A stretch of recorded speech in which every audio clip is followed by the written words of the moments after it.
Hello and welcome to the Candid Thoughts Podcast. I'm your host, Isabella Pasquale.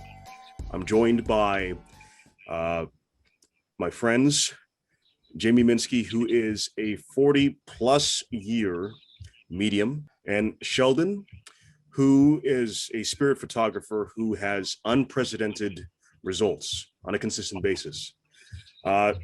So Sheldon and Jamie, who are you and what got you interested in the metaphysical arts? Okay. I got into this. I was always had a interest in spirits all my life. And it kind of like got into it by accident, taking pictures.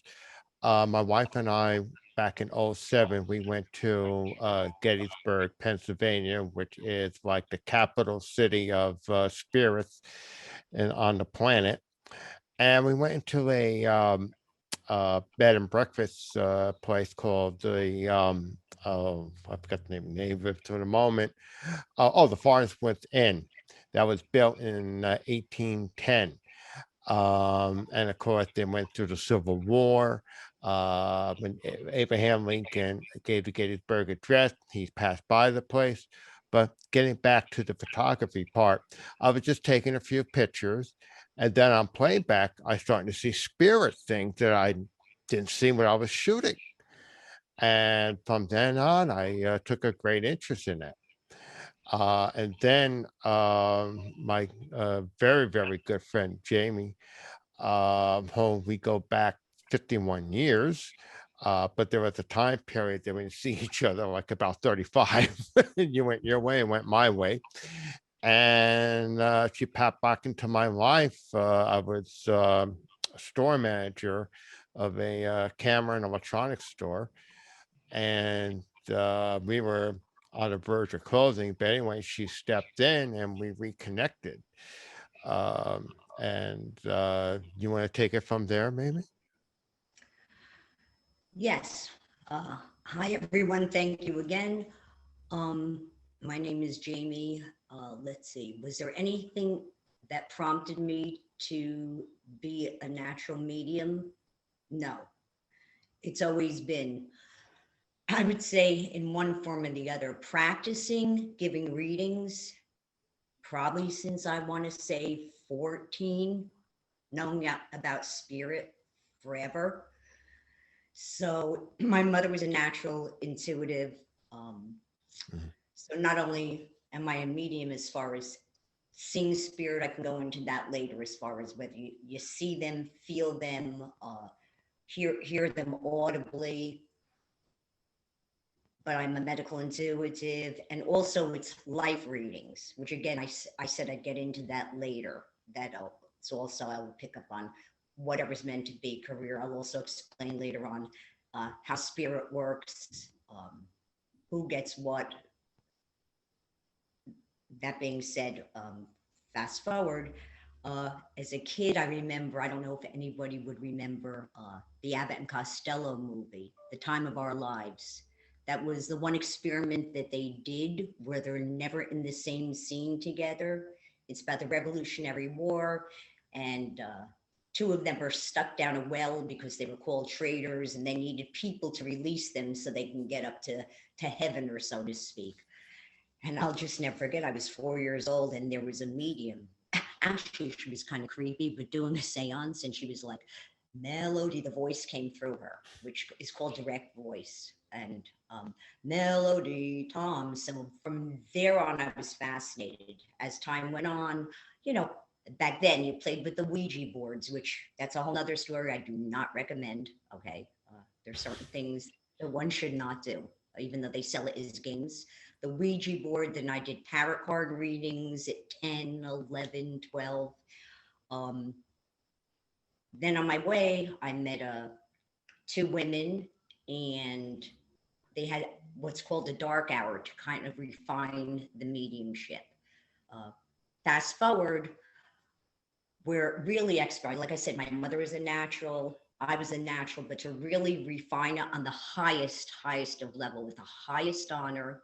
I do not like phonies. I do say I'm a metaphysical snob. I'm very down to earth, but with this, I'm quite clear on So I studied under William Daught.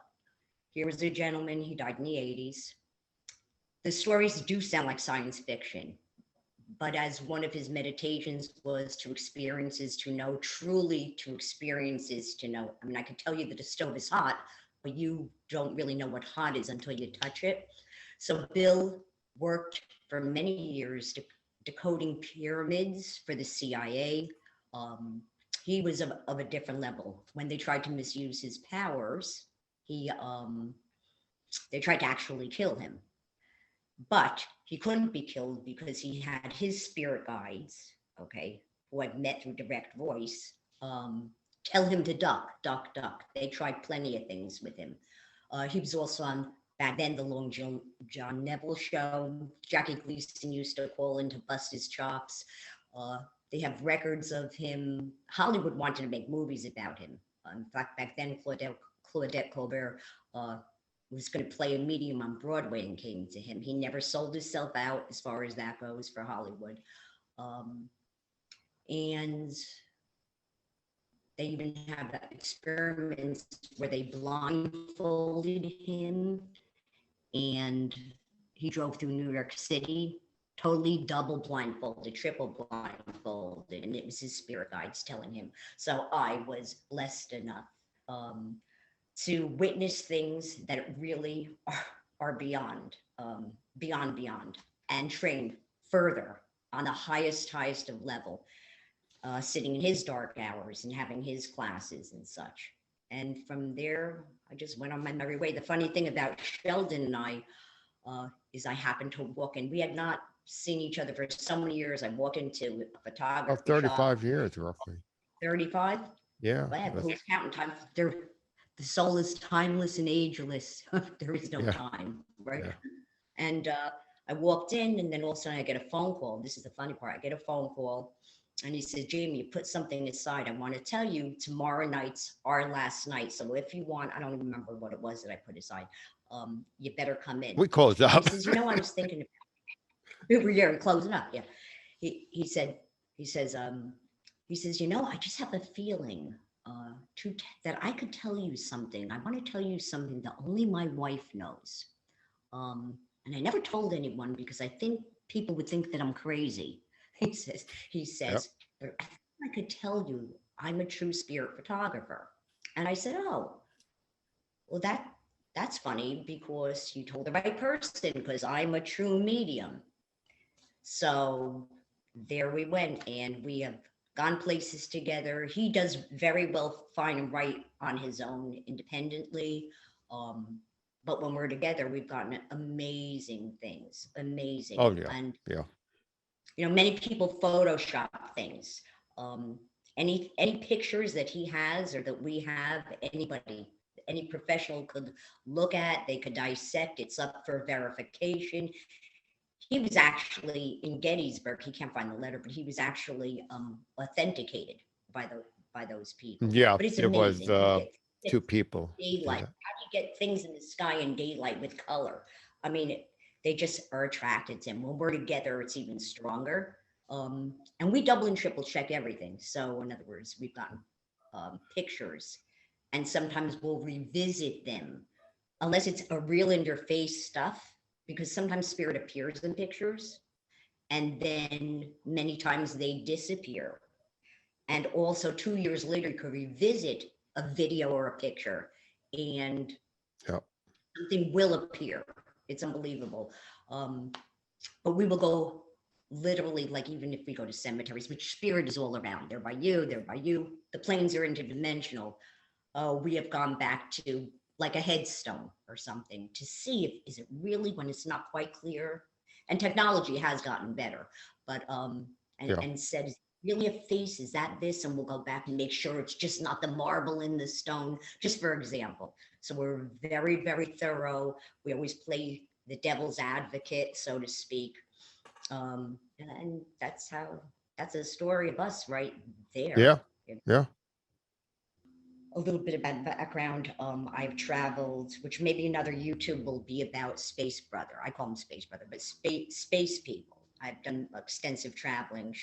Isabella had said to mention this. So I've been I've climbed Huayna Picchu and Machu Picchu. I've gone over the lines of Nazca and Ica. You know, I've meditated in the pyramids of Egypt. I've sat in the plains of Africa. So I have, you know, I love all souls, all cultures.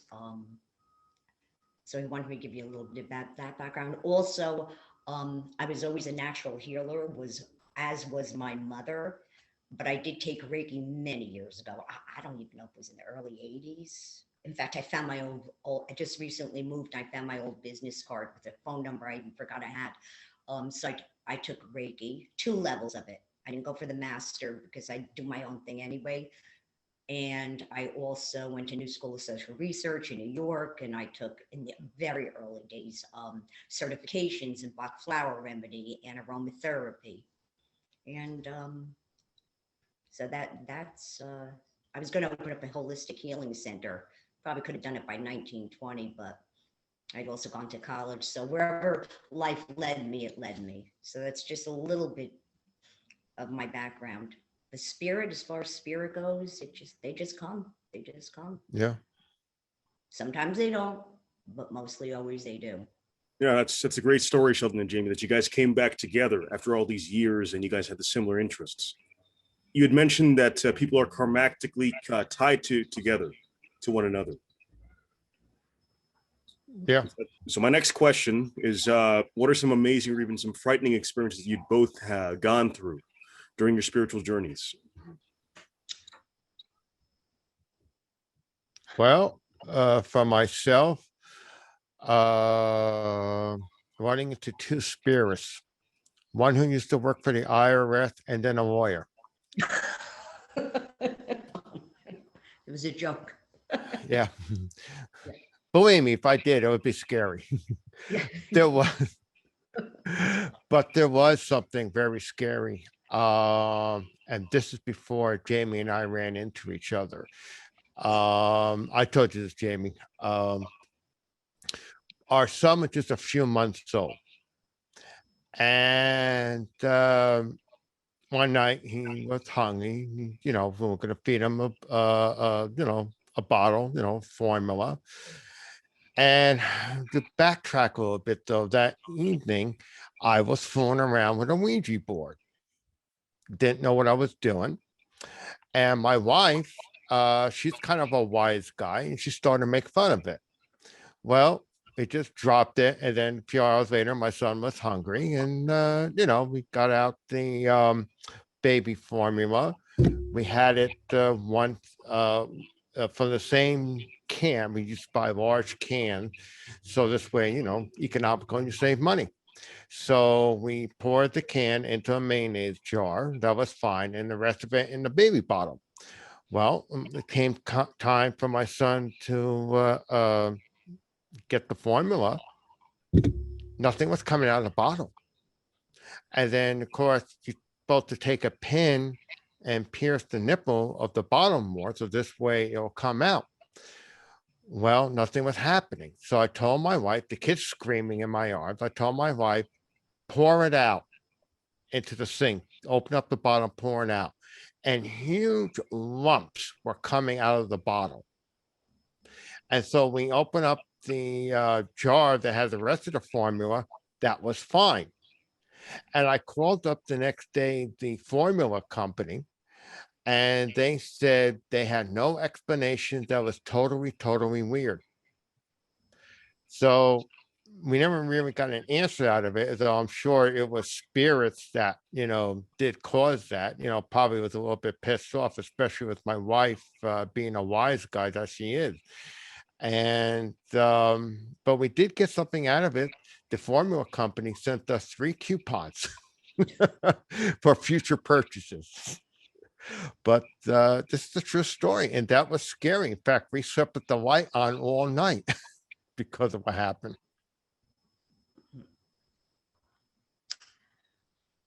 Go ahead. Listen, what I want to make real clear to everybody is this. I tell people, do not be scared of spirit. You don't know who's there. Oops. Be scared of cell phones ringing during the podcast. You don't know who's there. It could be people that you don't even know that are watching over until they're incarnated, which we could always talk maybe in another YouTube about reincarnation as well. Do not be scared of spirit. A lot of these things, like a poltergeist, that is Hollywood. It takes Yeah. I say be scared of the living nuts that walk around. Okay, the negative people that walk around and would try to do one harm. Do not be scared of spirit. It is not easy for them to come through. Many times they come through electricity. There has to be a small portal of time. Just because one passes over does not mean that they have that blessing or have that little bit of grace, or are at that level that they know that they can come through. You understand? Just like if you're a plumber, when you pass over, but you had no knowledge of electricity or something, doesn't mean automatically you know everything. You still continue to live and grow as this life and above. So do not be afraid of spirit. It takes a lot for them to manifest and hurt someone.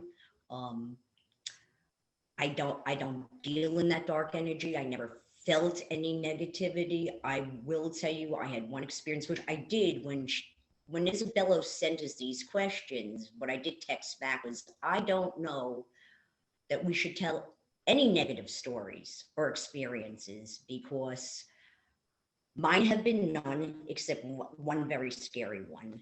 And I don't want people to get scared of, because they shouldn't. They shouldn't be scared. It's really the living that you get scared of, not the dead. But I'll tell you what did happen, which I actually caught a picture and a video of. My mom passed over just a couple of years ago. That's another thing, Isabella. Spirit phone calls and EVPs. Have them on record. Quite clear in story.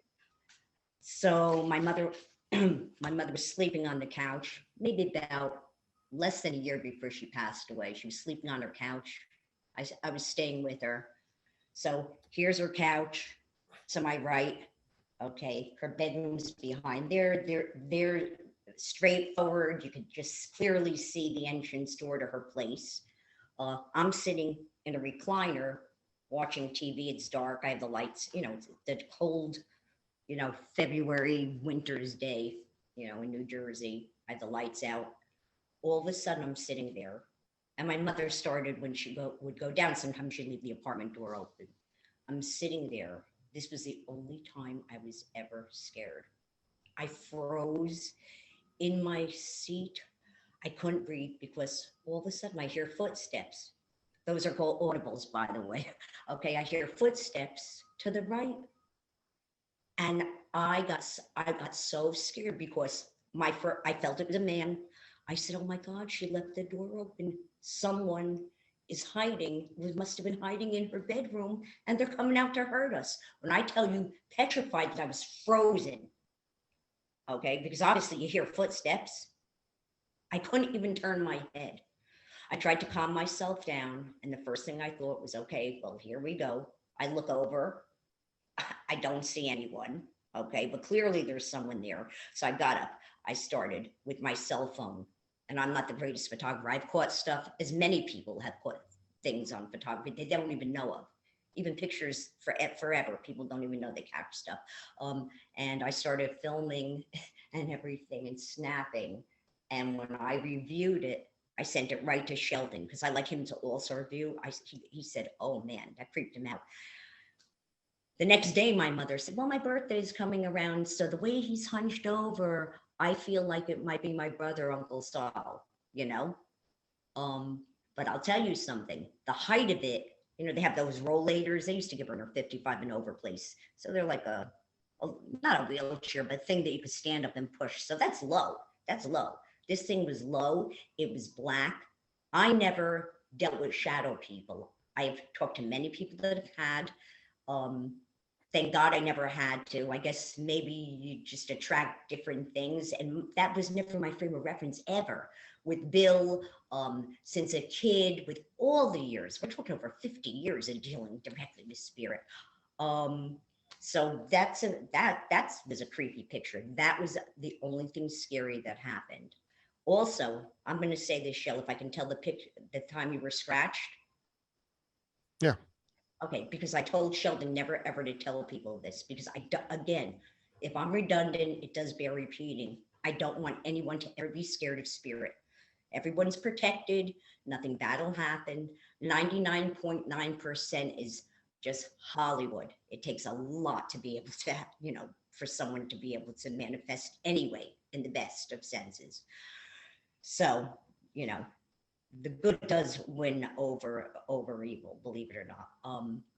So Sheldon was going, and he was going to go on a, where was it? Ghost hunt, a fun. Oh yeah, I ghost went on a tour. We call that in Gettysburg. We've been to Gettysburg many times, and we went in a building, and there was a lot of spirits. I think both Confederate and Union soldiers. And there was one kept hanging around by us because my wife was holding the what do you call it, the dowsing rod, and it kept following us around. And all of a sudden, when I left the place, I noticed I have a scratch or something that was there for days. I didn't do that from shaping. And then you examined it when I came home, and you saw it was like some fingernails were digging in. Absolutely. Yeah, and I didn't do it. My wife certainly didn't do it. Maybe she felt like it, but she didn't. And and it was very strange. That never happened to me before. I love Halloween. People used to come around my house and take pictures the way I decorate. Always loved it. Many people do. Okay, but that's just Halloween.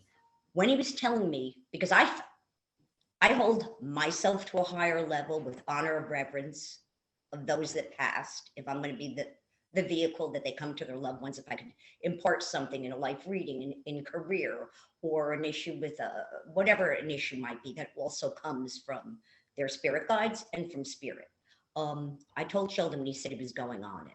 Okay. Shell, you're on a different level. It's one thing you take spirit photographs, whatever. I said, but you're going to go on something led by someone. I said, and they're having kids that are 13 and 14. And that's, like I said, spirits everywhere, but there are some places that a lot of stuff happened, and there are certain hot spots, right? Yeah. Believe me, I could take a picture right here, and there'll be spirit, Actually, I had someone that wrote something here, so that's another story. You can call him forever. Anyway, I told him, I remember telling him, I just didn't have a good feeling about it. I said, listen, these people don't know what they're doing. It is all for just amusement, which is fun, but not in certain settings, I said, and, these people really, really don't know what they're doing. Okay. As far as really dealing with spirits, I said, I don't like it, Shell. I don't have a good feeling about it.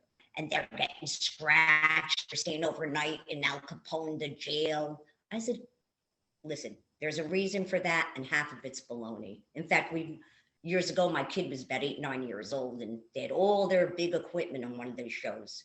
And I remember she told me out of the mouth of Babe, she goes, and they didn't get anything. They were called in by a priest in Staten Island to see what was going on there. I said, Shell, we should go.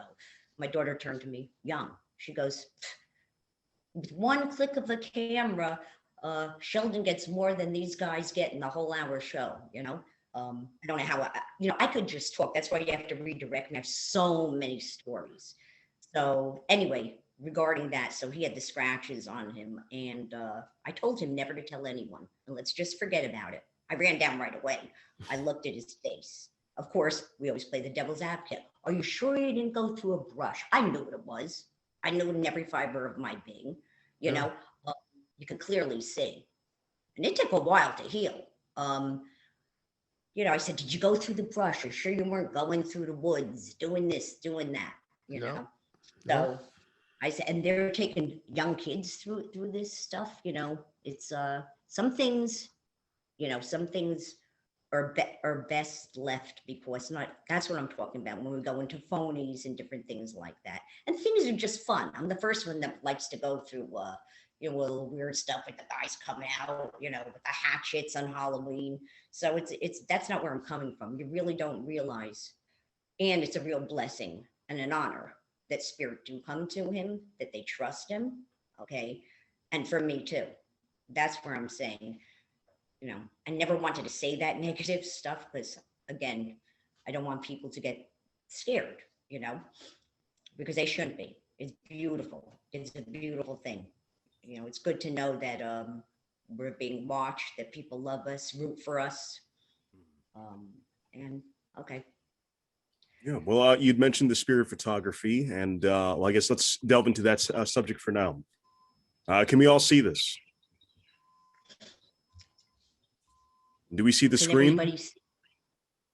It looks good here. Okay, fantastic. So, Jamie and Sheldon, would you mind telling us the story of this photograph? We have the multiple spirits. Yeah. Can I just preface it by saying this, Shell? Go right ahead. Tell you how the story happened. And I don't know if you can see clearly on this. Technology has gotten better as far as pixels, or Sheldon knows that, because I megapixels gotten better. Yeah. He gets so much stuff just on his cell phone camera. It's unbelievable. They're just attracted to him. And we're, so we were together. I don't know if you could clearly see what these things are. That's why I'll tell you the story after, but do you see this? I just want to ask them if they could see to the left. What would there be? My right? You have to, no, close in. There, right there. Can anybody, it's my left on this podcast. Would it be everybody's left as well, right? Yes. Isabella? Yeah. Yes. I am. Can anybody see this first one where the arrow is pointing on the left? Can anybody see clearly in the real picture? You can, that's a farmer, and he's coming out of the ground.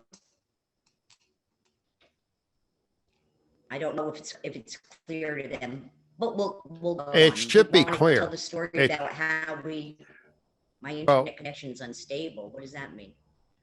Your bandwidth as well. Okay. All right. Well, okay. So anyway, you want to tell the story about what happened? You can start off. Jamie and I, with my wife and some other people, we took a trip to Lancaster, Pennsylvania. And this is actually in a cemetery at night, obviously. It's I think it was a Presbyterian cemetery in a small town called Bird in Hand. And I snapped this picture, and I didn't even see what happened. I personally didn't see all the details on this until I got home and put it on my computer. Well, we have a farmer coming out of the ground. Right there. Yep. We have on the tombstone a face looking at us. Don't forget that, because there'll be something later on. It looks like there's a spirit or an orb over here. Going to the right, the other arrow, there's a head hanging. Right there. In midair, a head hanging. Yeah. Just weird stuff. Yeah. Now, was that around the time that you heard, I'm a little hard of hearing, so I don't hear everything. So Jamie heard a popping sound. In fact, she grabbed me, you didn't know what was going on. Was that around that time? Yeah, we're right by this woman. Now, if you look at this picture, it was a little clearer. You could see that her eyes are looking one way on this tombstone. The interesting thing was, that's the with one of my girlfriends, my child, and her best friend. So they all stayed in the car, as well as Sheldon's wife, because the Amish do not have photos on their in their cemeteries. And we're coming back, And we said, oh, it's open, because a lot of them aren't. And it just happened to be there. Everybody, they all waited by a small strip mall. We walked in. Get over here. I hear pop, like this crack, like unbelievable. I grabbed Sheldon, like unbelievable. Not afraid of spirit. I thought it was a rat. I thought it was a rat. So what the hell? Well, upon reviewing, when we got back to the car, he opens up the viewfinder, and you see a lot of this in real time. In fact, my girlfriend had said that her kid had to sleep in bed with them for like 7 days, which, because, some you just opened up in real time and see it. So that's when I said that was energy popping in, because in the next picture you'll see, obviously, pop, that her eyes go the other way. So, yeah. Yeah, Isabel, show the next picture. It was another scary thing, because I just thought it was a rat. So not that. Yeah, that one. That's the one. Yeah. That same one now looking at us, it's now looking the other way.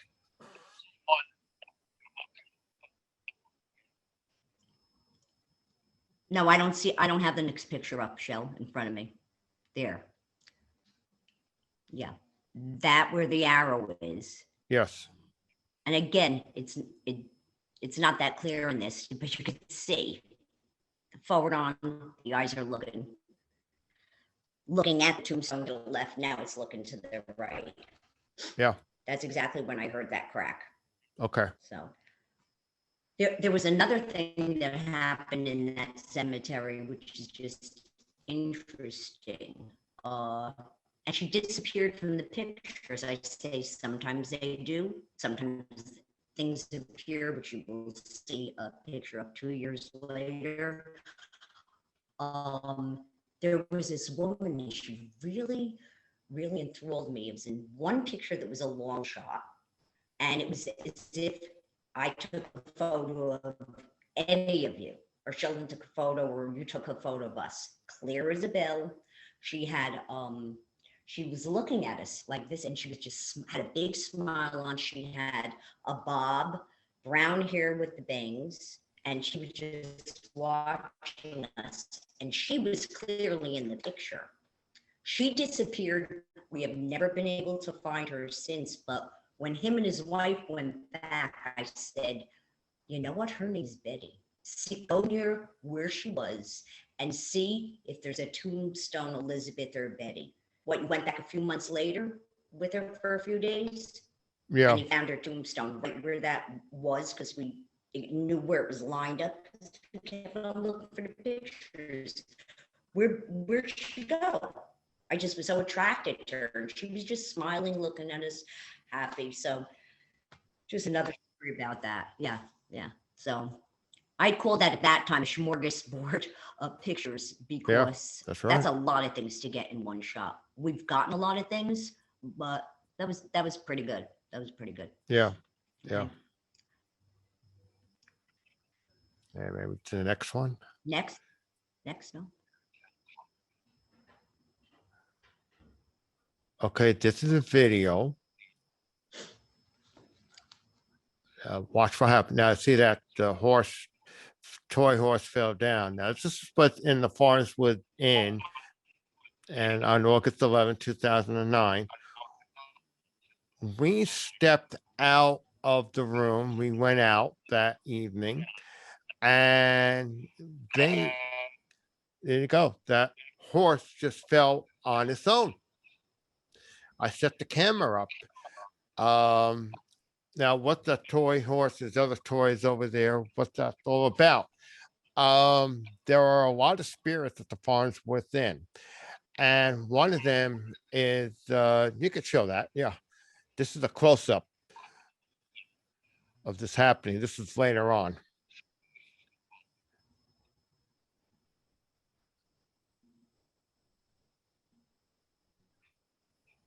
It falls down. And I'm going to pick it up again.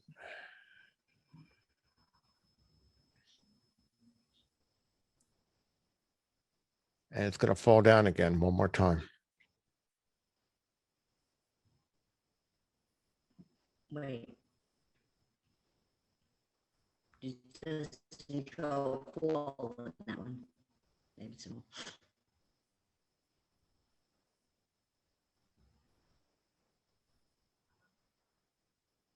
There you go. There's a future. What's that?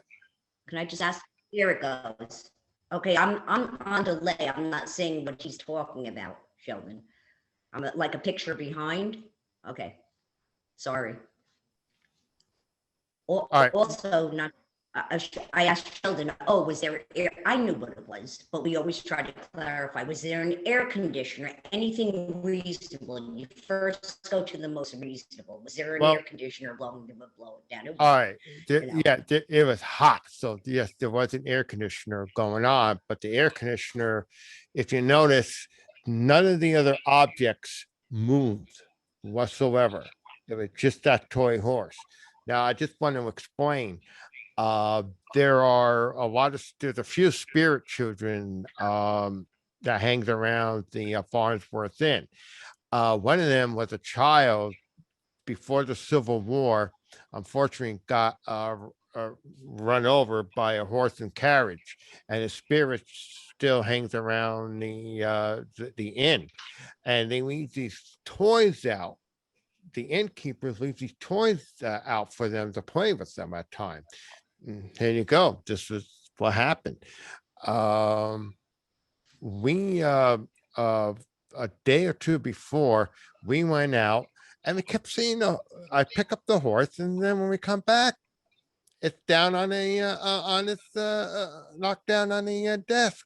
So I decided to leave my camera there, the first time, and then we went out, and then the horse fell down, and then that night I went to see if we could recreate it again, and sure enough, I stood the horse up, stood with my camcorder, and the horse fell 2 more times on its own.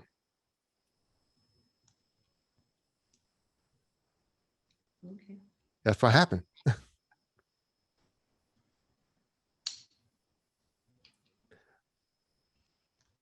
Okay, you want to show that picture of the hand by the closet? Yeah, that one. Can I start off with this show? Go right ahead. Okay. So this was in a place in Totowa, New Jersey, and I just felt like there were things around. So this is part of a video. This is a picture of a video, and in the video, as Sheldon's panning, I said, Sheldon, you can hear me say, Sheldon, go to the closet. There's someone in there. Okay. In the original video and picture, this hand, which has purple nail polish, I don't know if it comes clear enough here, but in the actual picture, that hand was not there. Okay. This is the guy. And there was also within it, sometimes spirit photos are attached, and something ahead of something becomes a body of another. So sometimes they're intermingled. That was the guy that was peeking out, but you actually in the video see him going back and forth. He had glasses. First I thought it was one of my friends, Eddie. There's also within him a woman with a barbell. So that's clearer. But the thing about disappearing and appearing is I had a feeling about a year later, I said, why don't we revisit some of those photos that we took, in Totowa, the pictures you took and everything. And this is what he finds that was not in the original video, not with the original photo. When he went back, this hand appeared. How big is that if this is just a normal size closet door? Now you could tell the story about with the dog. Why does it say my internet connection is unstable? Okay, sorry. But Sheldon, you might just want to tell about how that happened and you never got to recreate it. Well, how that happened, I mean, yeah, I would this No? is actually what's that? Yeah. How this happened was, like Jamie said, I was using the camcorder part of the phone. Um, a year or so later, I was going through the video frame by frame, which is very tedious, and I came up with this image. And I got a photo of this image. And the thing is, later on, I went back frame by frame to see if I could find this exact picture, and I couldn't. Not with the hand. That was a one-time shot deal. I mean, I could never, I don't want to say recreate, or never could find this particular frame in the video again. And it was driving you nuts. Remember, you went for a couple hours. It was driving you crazy. Oh yeah, Frame because yeah, absolutely, and it's very, very tedious. So that's what happened.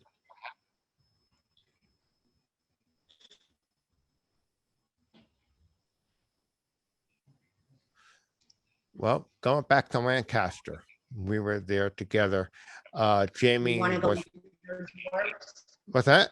You want to go into the orbs? Yeah. Did you find the orange orb? No.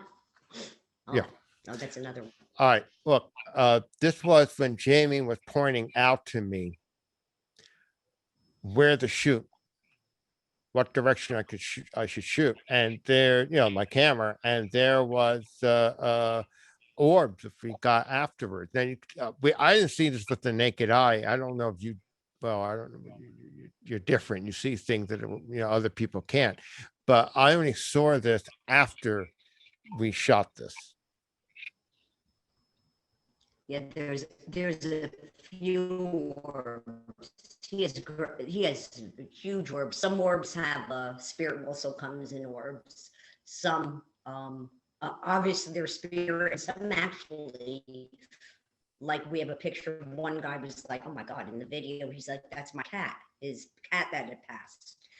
Sometimes there are faces in orbs, if they want to be seen, animals and such, but orbs obviously are spirit as well. So there's a few in there, and like quite a few. So, okay. Yeah.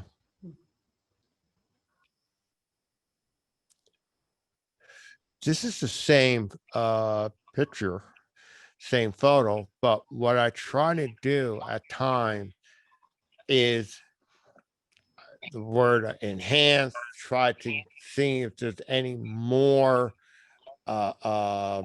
spirits, objects that we could see, and it does show up more.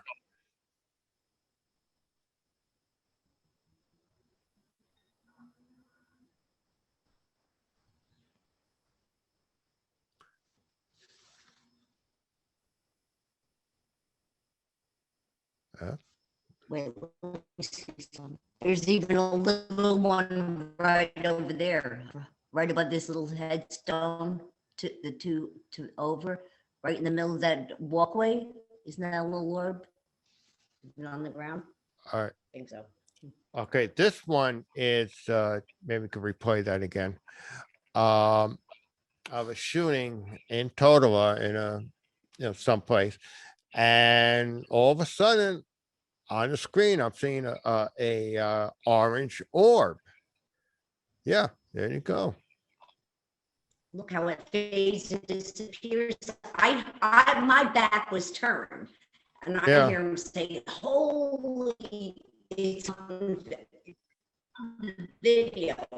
Holy crap," or whatever. I said, what? You just, oh my God. Because to get color is unbelievable. And the fact that it disappeared, I said, what? I said, shoot, I missed it,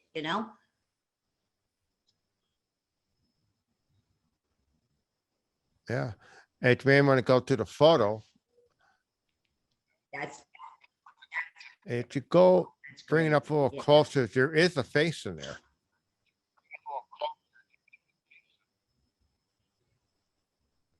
I've been seeing these for a while, so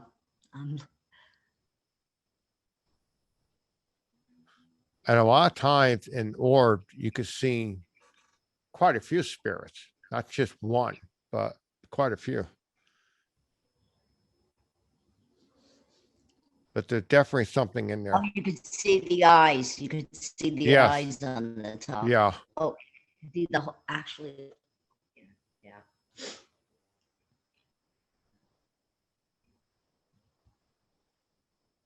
You know, and some things, like I say, they're absolutely 1,000,000% in your face. It looks just as if he's taken a picture of anybody. And they're quite clear. And other times, I guess we trained ourselves to know, like, what's this, what's that, where someone would think it's a snowflake. It's not a snowflake, you know? So that just comes with doing it, I guess. Yeah. Oh, is that the long shot of it, Shell? Yes, that is.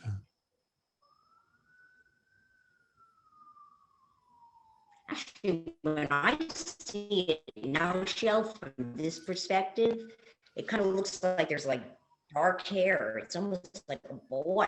Yeah. Yeah. Like the top is like his haircut, you know, like, Yeah.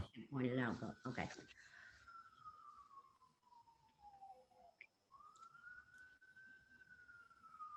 Well, this is actually a photograph that Isabella took. You said Manhattan Beach, right? And last night I cropped it for those when you see those three orbs are lit up.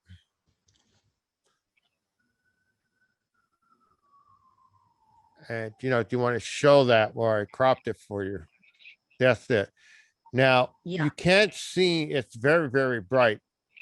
I don't believe there's any kind of lights there, and it's still daylight, but above or around the three orb, if you get in more, bring it up more, you will see there is some sort of spirits in there. You did get something. Can you bring that up more? There we go. That's it. That's it. Yeah. That's actually very strange, the whole thing. That's amazing. What we'd like to do is we'll have people send that know us, know that we do it. Or if I see someone and they say, look what happened in this picture, I ask permission to send it to Sheldon. He reviews it. I'll review it. But I take it, because sometimes two eyes are better than one, but he reviews it. I told Isabella to send this to Sheldon. Did you see anything? What I noticed just today really quickly when I looked at it, and this was like really quickly, the three lights, it's nothing. Like we say, okay, is it a reflection? Is it just whatever you call it, in a flash, the glare or whatever? What is all that etherical thing? You see how it's all fuzzy behind the two, and then also there's aura. There's aura around the third one. Yeah. The haze. See all that fuzzy haze? I think that I see. Hear me. It could be pulled up right in the middle. Go right up there, Isabel. Go right above the two. There's a guy peeking out. Again, you would have to see it. But I'm telling you, there's two eyes, the eyebrows.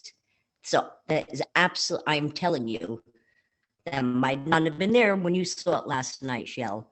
But right on the top, the very top, I can't even point it out because I don't have the picture to show. That's definitely etherical. I did not get to review it. There's a couple of eyes. A lot of times there's just like an eye, and it's a real eye. Sometimes that's all people can get through, whatever's caught in that time. That's definitely, there's not only a face above their shell, but it's definitely, yeah, absolutely. A lot of times with the pictures, if you'll see other pictures and videos we have, they will come in with blue. They'll be, I want to say almost like a light, sky blue. They also come in on certain rays. There's also things we can't see, obviously, Right. like electromagnetic rays, radio in the old day waves. So they come in on different rays, and a lot of them come in on that light blue ray. Like all of a sudden, you'll see this light blue in a picture, and then you'll see the spirit there. But that is definitely something, Isabel. I didn't get to look at it last night, but I see the eyes, very light. The guys, two eyes, the guys, and there might be a couple spirit in there. I see a light one over there. Yeah, that is definitely 1,000,000%. 1,000,000%. That's a good shot, Shell. I mean, Isabella, good shot. Isabella, yeah. And that was a couple days ago you caught that, right? In Huntington Beach, or where'd you catch? Where were you? Isabella, is he? Yeah, that was at Manhattan Beach in the I was morning, muted about first. 7 a.m. And okay. I just took a panoramic photo. I was on the pier in Manhattan Beach. I just took the panoramic photo, and then I looked at the photos on my phone. I said, "What is this? This is strange," And then, as you all saw in the photo, there were the three orbs, the three green orbs. Now there are no metal surfaces on that pier. It's concrete. There's the ocean. There's nothing reflective. And it's in the morning. It's 8:30 a.m. and 7:30 to 8:30 in the morning, around that time. So there was no direct reflection. And with the position of the sun, if it was a reflection, there would have been a corona or some aberration on the lens, but there was none like that. It was just very clear, and the orbs appeared. Yeah. Yeah, I agree. You can see, like I say, the etheric substance there. 1,000,000%. 1,000,000%. That's everybody. There's a famous shot of the Kennedys, Jackie and John Kennedy, the night before the inaugural ball, and they're stepping out. And a friend of mine, I was down on the shore, and a friend of mine came into the bedroom. I was sleeping, goofing out, and on his cell phone, just put the phone in front of my face. And it looks like it was snowing lightly right off the bat. And I cannot see without glasses, but right off the bat, I said, look, that's an orb. So they weren't all snowflakes. That photographer never knew or never talked of. I'm sure he doesn't even know that he got that. Clearly, or they might have come out afterwards, right? Clearly, everybody started looking downstairs, and no one fed off anybody else. It's like, oh, you see like FDR, you see other presidents. It's unbelievable. There's also a shot that was in a book with, I guess, Albert Einstein's house in Princeton, and you see someone peeking through the window, Yeah, right. And no one ever said that was a spirit photo. So people get stuff. I had one client of mine that was in a house one time, not in real time. They were filming everything, and you hear in Spanish, "Venga acá," to the son, because the son was walking down the hallway. It was a vacant house that was being sold, and the woman, and this kid jumps so high in the video. In fact, I asked them if we could keep it, and they gave me permission, wherever it is. And you see someone running down the hallway, right?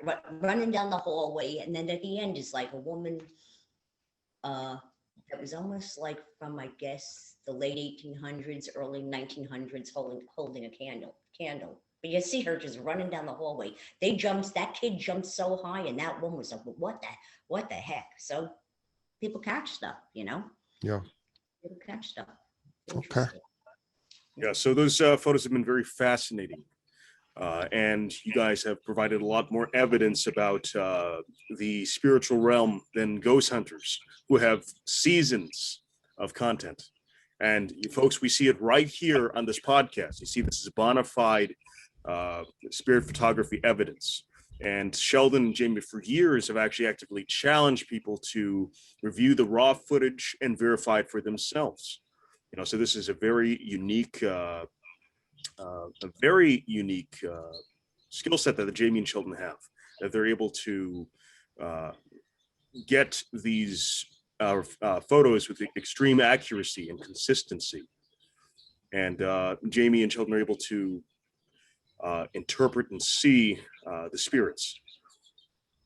So that is something that you guys offer, correct? You offer the spiritual mediumship and the photography analysis as well, correct? So if people at home have some photos, they say, hey, I took a photo at a family reunion or at a cemetery, a ceremony, a wedding, what have you, and they see orbs, they can contact Jamie and Sheldon for an analysis to get the bona fide, legitimate answers to their questions. Or any picture. If there's something that they see a face or they wonder what this is, any picture. Yeah. Yeah, we can analyze it. Yeah. I just want to tell you, there's so much more where that comes from, what we've taken, what he's taken, and there will be more. We have also recorded people I've been giving readings to if they wanted it recorded. And one woman, when we played it back and made the prints, she goes, oh my God, she goes, and she named the dog. We don't have her permission to say as such, but she's like, oh my God, that's my dog so-and-so who passed when I was a kid. Oh my God, that's my teacher specifically. The face as if you took a picture today, that's my teacher. So anybody that also down the line want readings and have Sheldon take photos, that's another service. Photos or videos of as such. I always like people one-on-one on a reading, one-on-one, whether it's on the phone, I don't have to see you or sit with you. I would say, please try to take notes or tape it. You're welcome to record it and such, because you don't know, remember, sometimes you just don't remember what you hear, or sometimes it doesn't make sense till later. I just want to go this because this was crazy, just about how they hear you. Okay. We have to make this picture clear. It just didn't transpose, but it did it first. I want him to look. I'm bending down saying, and we don't only go to cemeteries. We have pictures here, as you can see, but we just happened to pass by one night and it was open and we said, let's go, and he videotaped me. And I really said, please, with the highest of honor and respect, if there was anybody that would like to be seen as they were in their last life, we're here for you. But however I talked to them, I didn't hear anything. We get back, Sheldon. Now I'm bending down. You would think if a bird that was almost like this big, a bird this big would be right over my head as I'm leaning down, you would hear a bird. Okay. When we get the picture, this thing changes form. It looks like it comes in real time within 30 seconds. We counted the second. We always count the seconds. It comes in and it like, first it turns to, how can I say, it looks like if you would make a paper airplane and then maybe a paper toy boat that a kid would use in a bath. And the next thing you know, I call it it just flattens out and there's prongs like this, like about 8 or 9 prongs. And at the end of each prong is a little picture and of different people's heads. And they answered that, what, Sheldon, it was within 30 seconds, 32 seconds. That I did not hear fly over my head. And it was big, I mean, just, you don't know who's going to hear or see. It's, it's just, it never ceases to amaze me, Yeah. And really, all I do know, I'm always excited, and I know nothing. I don't know anything. I've learned that too. It's just unbelievable. It's great. It's great. It's just a blessing. Yeah. So why are the metaphysical arts important to understand? In my viewpoint, I feel that at least in this sort of realm that I prove to myself that there is more than just here. This is just a temporary home we have here. That's all it is. And we're here to learn. I mean, Jamie would say that too. I mean, she more than I could because she studied all this. But with my photograph, I know that there's an afterlife. I prove to myself, if anyone wants to knock it, go ahead. I don't care. I know that, that I am and my family, whoever, friends, we'll see each other in an afterlife. And to me, it's a fascinating subject to go into. And you know what? It made me more religious. I think it's a natural part of our evolution. And it's just I just feel that it's just a fascinating subject. As far as I'm concerned, hear me out. This truly is above all religions. I've studied many religions. Like I said, I love all religions. I respect all cultures. And really, if you deciphered from the Bhagavad Gita to the Quran to Christian to the old to Taoism, everything has mention of this stuff. But is everybody there on their soul involvement? I tell people, is a sixth grader better than a kindergartner? Absolutely not. Just different levels of understanding and soul involvement. So not everybody's meant to know this. Not everybody. Listen, I see someone's grandfather or something walking down the street.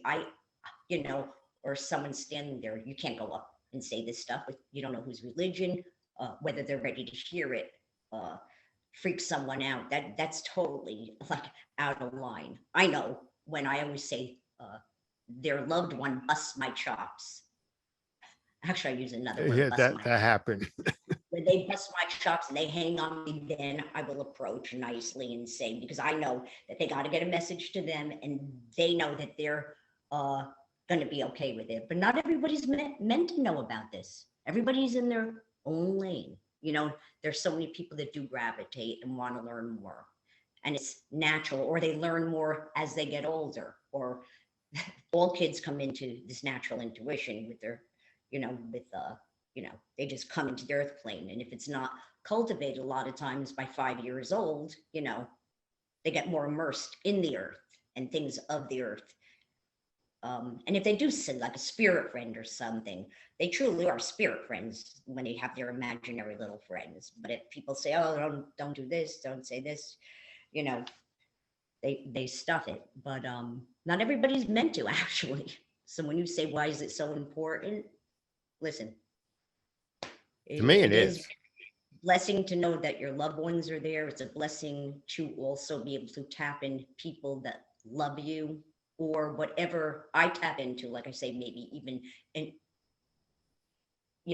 I hate to say anything to do with religion, but if you want to say universal energy, God, or maybe just an internet grid that's up there in the universe that maybe I just can pop into. I don't know, but if it gives people comfort, hope, or even with the medical intuitive, if there's something going on, and I tell them just go and maybe you want to have this checked out.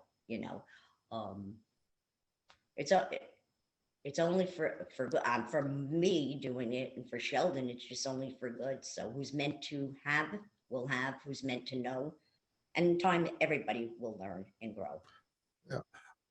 Okay, I just want to say one thing, Jamie. When I said it made me more religious, I think I rather turn that around, say it made me more closer to God. But the truth of the matter is, what I have proven and you have proven might go against some religions. So I don't, what I'm trying to say is some religions may not have the total reality of what goes on. Okay, but we're not going to talk about that because we can't right, Shell? Yeah, I'm just right? making a statement. The thing is, everything's of their own perception. That's a whole nother subject, and this is about religion. Religion sometimes has nothing to do with spirituality. So all religions are wonderful. All religions have beauty and love, and who's ever meant to be in them. So one thing we won't talk about is religion and politics. Right. So, Okay. yeah. Yeah, and it's even funny that I have to feel like, as not to offend, to be politically correct, that I can't say God, I feel like. I have to qualify it. I just don't want to impose that on anybody else. Um, that's why I say universal energy, another realm, even though, like I said, the planes are interdimensional. So how do we discern the bona fide experts from the phonies? And Jamie, you had mentioned that there were some organizations before that they started off from a place of healing, and then they deviated into something else. I'm not, first of all, I'm not ever naming specifics, Okay. All I'm going to say is I have spent my life, if it comes that someone says, oh, I got this reading from this place, there's a very specific culture of people that give readings. I said, really? I said, did they say come back and $1,000, you have really bad aura, or you have a curse on you and burn a candle? They said, how do you know? At 13 years old, I told my girlfriend, because she was told, oh, let me get a reading there. I said, go in there. It's only $5. I said, go in there. This is what they're going to tell you. Okay. Go spend, at the time, I don't know, $5 or $7 as fun. I said, go in there. They were going to tell you that you're going to have a curse. I said, this is baloney. I say this, and now I'm going to use the word God. Okay. You cannot lie on God. You're not supposed to lie anyway, but you cannot lie on God and spirit. Such bad karma. People put their hands, they're, that's, I mean, to me, it's sacred. So yes, there are so many phonies. I've been with some of the very famous ones that have been on Times bestseller lists and such. And I know who the very valid ones are that are apparently famous, but I also know my mother too, and my other friend that also studied with Bill, actually, this woman, this person was on many times shows and had written books on the bestseller list. And from the day we saw her, and everybody could hit something, there's cold readings, everybody could hit something. We all do have intuition, so that's a whole nother thing, and I said, what a phony. And she was so popular, she's since passed, for so many years. And my mother said, what a phony. We all said it, and at the same time. Well, it turned out years later, she was proven to be a phony. And here she made thousands and millions. Oh God, what? And she was totally a phony, but telling people that their kids that were missing were passed over and then they're found, so I don't like it. I make my life, anybody that comes into, but listen, a couple months ago, chance meeting, because there's always chance meeting. The stock boy at the store, someone will just invariably open up a conversation and they don't even know I'm giving them a reading, and everybody's like, how come people spill their guts to you? That type of thing. But, so that couple of months ago, I was saying, I just came from down the street, and they tried to get me in for a free reading, and I knew the place was talking about, I said, oh, really? I said, what did they tell you? And they were freaked out. They said, oh, come back, we'll remove it. Your aura is so bad. But that's another thing I used to do, aura reading years ago. But just thinking about that. I'm like, that's so bad. And I sat with it for free. I sat with him. This was in a parking lot. And I said, please do not be freaked out. Listen to me. I spoke with him for an hour just to address the situation. That guy was just meant to meet me. And I said, don't go back and give him any more money, by the way, so listen, how do you discern it? You always have to look within. Everybody has the power, your own intuition. The intuition is the soul telling the intellect what the soul already knows. Everybody has that intuition. Just go by your gut. Nothing will lead you wrong. Listen, I was sent to a phony place. That's another thing I forgot to say. I was sent to a phony place years ago with Bill. Let a bunch of us go to a phony place. I can't say the name. And we left thinking we would be murdered for our lives. There's a lot of different spirit phenomena from trumpet. In the older days, that's what I was trying to say about Bill, where direct voice comes out of the trumpet and the trumpet goes around in the room. You know, trance mediums, where it comes out of the mouth. Ectoplasm, where you sit there and you actually see the substance comes out of the ear and form the person that's next to them. Okay. Apports, which I have had, which come from spirit. You know how hard it is? That's another story, for spirit to manifest a gift to you. My dad did, because he knew about this. My dad absolutely did. I had that, and that's on record. But anyway, so apparently these kind of mediums that I know of, there might be people, because there's always shamans in the jungle of Peru or different things. I don't know. He said he was one of the last of those errors, because in the 1920s, 1930s, he said the planets were in a different conjunction, that phenomena can come through. I'm not saying people still don't do it. I just don't know anyone legit or haven't heard of it. But he was a one in a million. I learned from the top of the top, the most honorable, top of the line. This is the thing I should have been saying before. Hear me out. This place in its heyday had every one of these kind of phenomena. Okay. They were legit in its day. Probably, I don't know if it was the 20s, 30s, 40s. It was legit. They were legit mediums. It was like hotels and grounds, and you could go and sit in a trance reading, or if you wanted an apport, if it's meant for spirit to manifest something. Bill knew very early on. Okay. He let us all go, pay for the weekend. He knew that totally had become phony. So we're going. We think we're in heaven. No, we're already mediums, but this was just very early for training. What was I, 17, 18, right? We all go. You know, my one friend's overwhelmed. She goes, oh my God, I have the key. They said, you have the keys to the kingdom of heaven.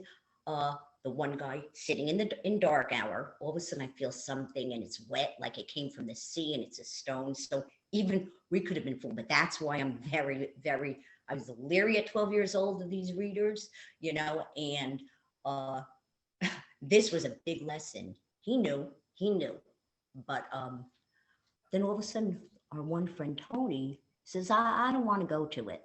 You know, I don't want to go. And they knew specific details.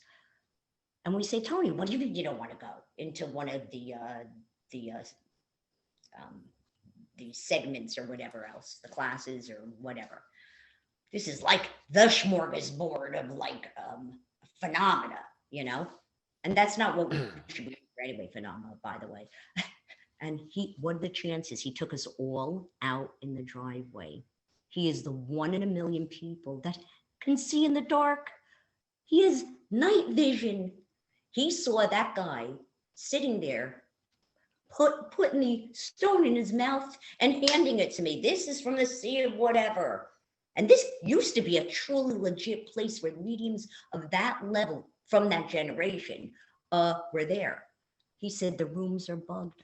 They know all the detail. The rooms are bugged. Well, that was such a big operation and still exists today that, let me tell you, we all met in the middle of the night in the parking lot, packed our bags, and we didn't want to blow it for them, those people, you know, and we fled for our lives.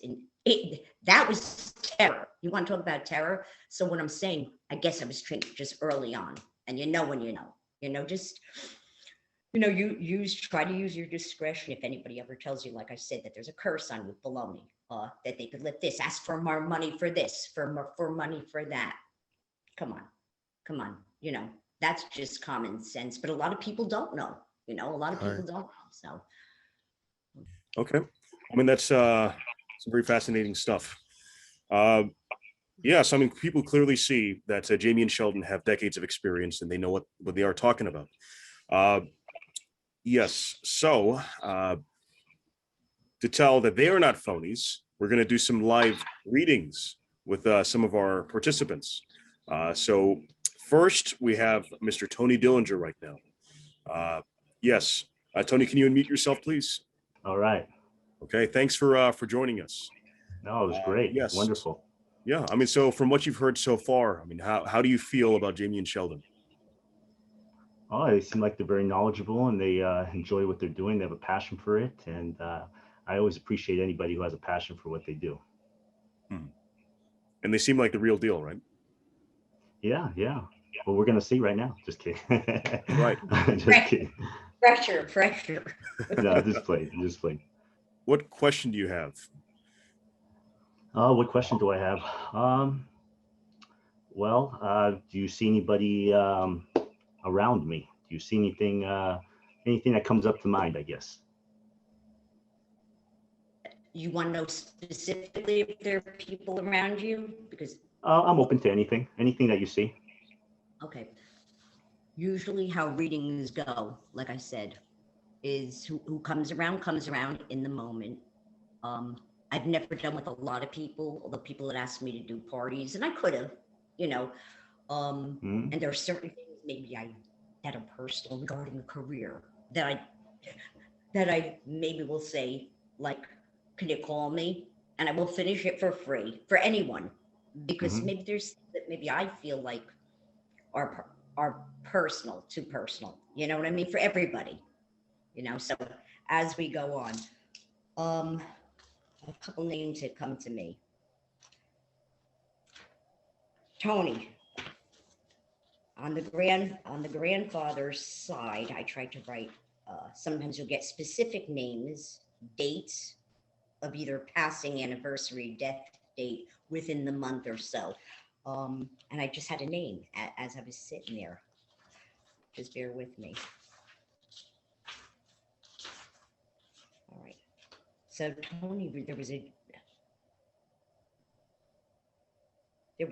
a grandfather. I want to look for the name. Just bear with me, because that came. Okay. Once you get it, you get it. Once you don't, you don't. Anyway. Okay.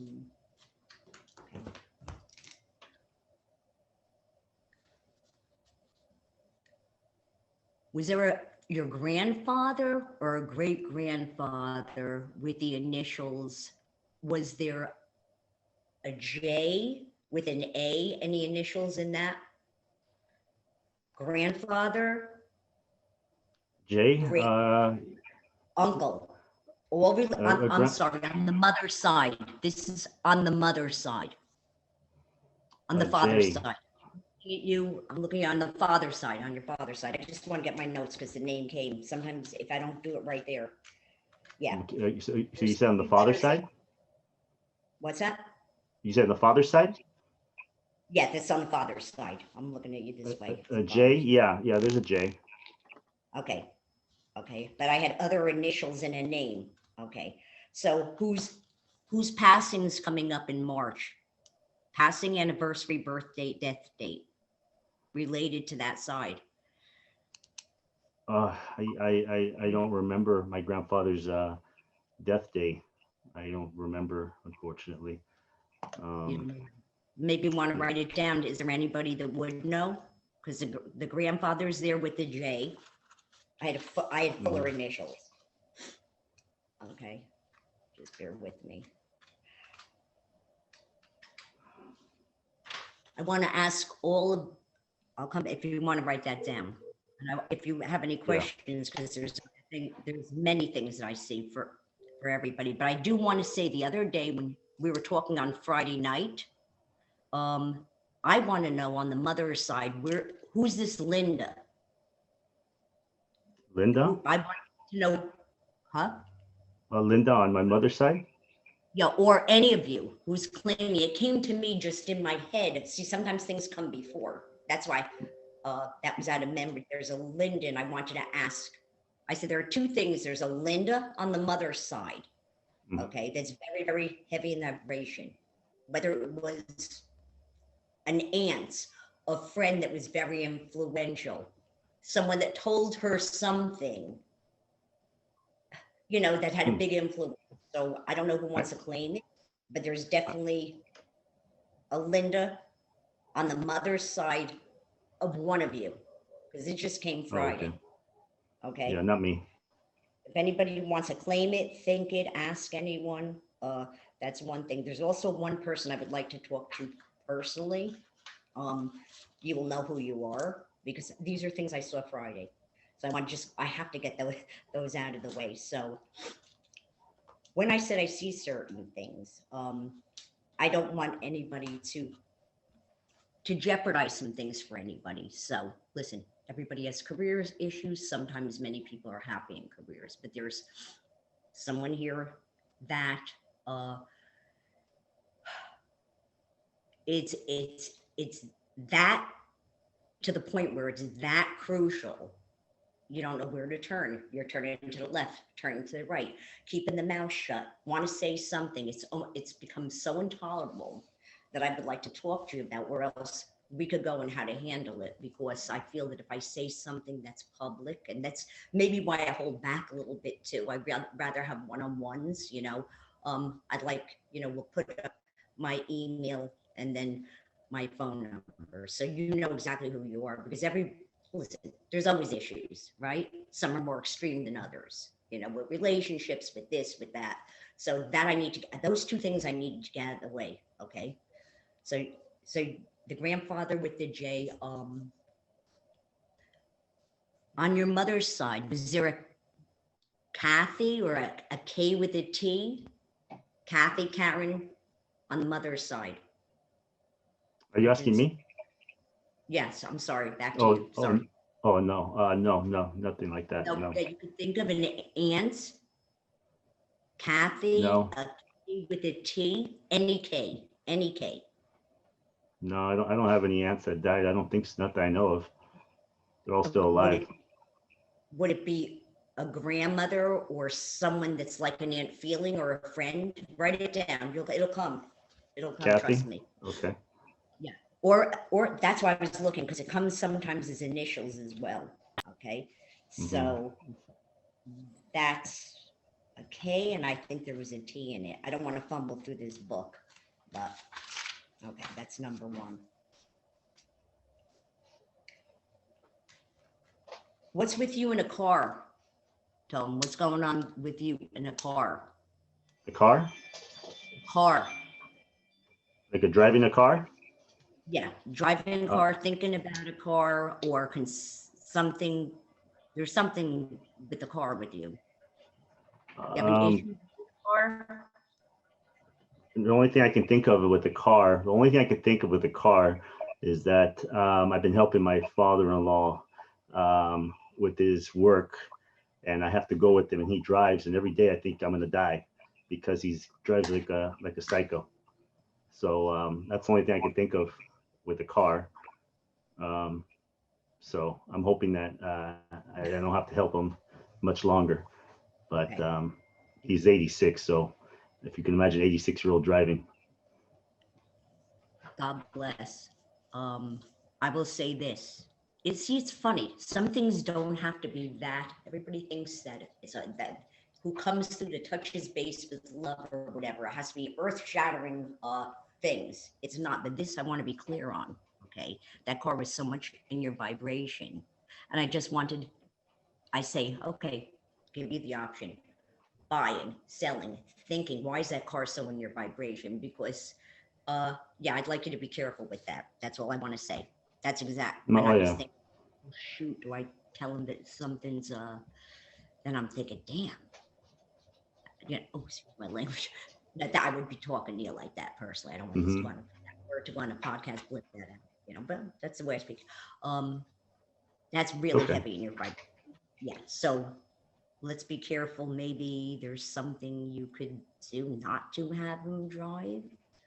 Yeah, I'm trying to take that away from him. So I'm trying to drive. They want me to drive every day, but you know how hard it is to tell an 86-year-old man to give up driving when he's been doing it for 30, 40 years, or longer. I mean, but so it's a struggle, but yeah, that's on my mind every day. I'm just helping out, actually. I'm just helping him go to work just so he can go to work. And so I jump in the seat with him. And yeah, it's an interesting ride every day. Yeah. It's it's funny. Listen, when my brother, I think before her time, took my mother's car away, passed away a couple of years ago at 89. She was devastated. I remember when they took my grandma's car away. My grandma died in 85. They're devastated. I mean, it really bums them out. But in this case, I think you should be the driver. Yeah, definitely working on that. I mean, not everybody's a great driver, you know. I drive with that I'm holding on to the, you know, to the side door, but this is definitely so much in your vibration. Absolutely. So that you need to take with you, if nothing else. Right? Those names will come and you know, if you want to call me, I'll find that little piece of paper that I wrote some initials when I was looking at you. So you know, the grandfather is there, but that woman is there as well. I even forget. I don't always remember them. That's why I say write it down. I don't remember the readings. Sometimes you get it like this, comes back like that. So I'm going to give you those 3 things now. You know, the grandfather with the love on the mother's side over there. Okay, so that's a beautiful thing. And the woman that you don't know, believe me, someone knows. Someone absolutely knows. They have a lot of influence on someone. Again, I am repeating. So that's absolutely for you. And I don't know if I said a 3rd thing. I don't know, but that car thing is really there. So okay, so just take a hold of the wheel. Thank you very much. Yeah, you'll be fine, but you have to take action. It's time. Yeah, definitely. Yeah, and there's more. I mean, down the line, you know. Listen, I feel a little uncomfortable too, because when I do readings, I just want to explain to everybody. I always get something. Someone called me off the cuff the other day, 3 hours. It just kept on coming. Names, dates, specifics. I mean, crazy. So I guess I'm a little, you know, I was a little concerned because I've never been in front of a bunch of people giving, you know, and I don't know what to hold back, what not to hold back. So just, again, bear with me. I'm human. We're all human, right? No, it's fine. So, I'm always, you know, I'm not embarrassed of anything anybody has to say or comes out. It doesn't matter to me. Right, Isabella? That's very true. it's for everybody. I guess it was my concern, you know, when I told Isabella, you know, there's something that I feel that is personal, because oftentimes at the readings also I say, what do you want to know, Isabel? Or, you know, I'm only good sometimes as people tell me, because it's a give and a take. And sometimes I see 30 things and go on and on, names, dates, this, that, and that. You know, so I guess it's a little bit different for me now. So we're trying.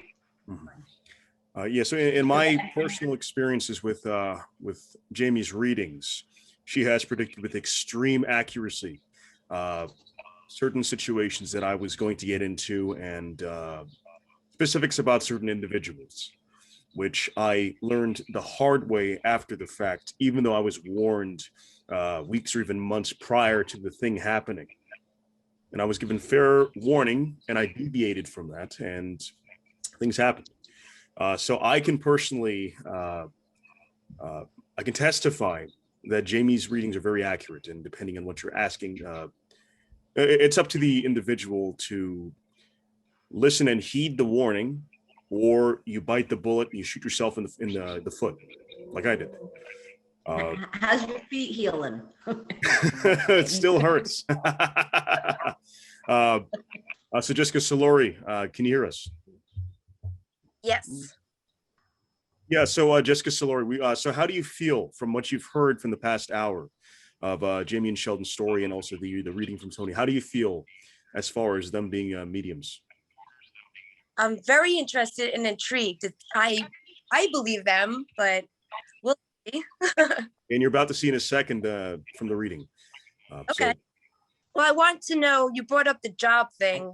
I don't know if that was for me, but I want to know if I was if I'm doing the right thing with my job.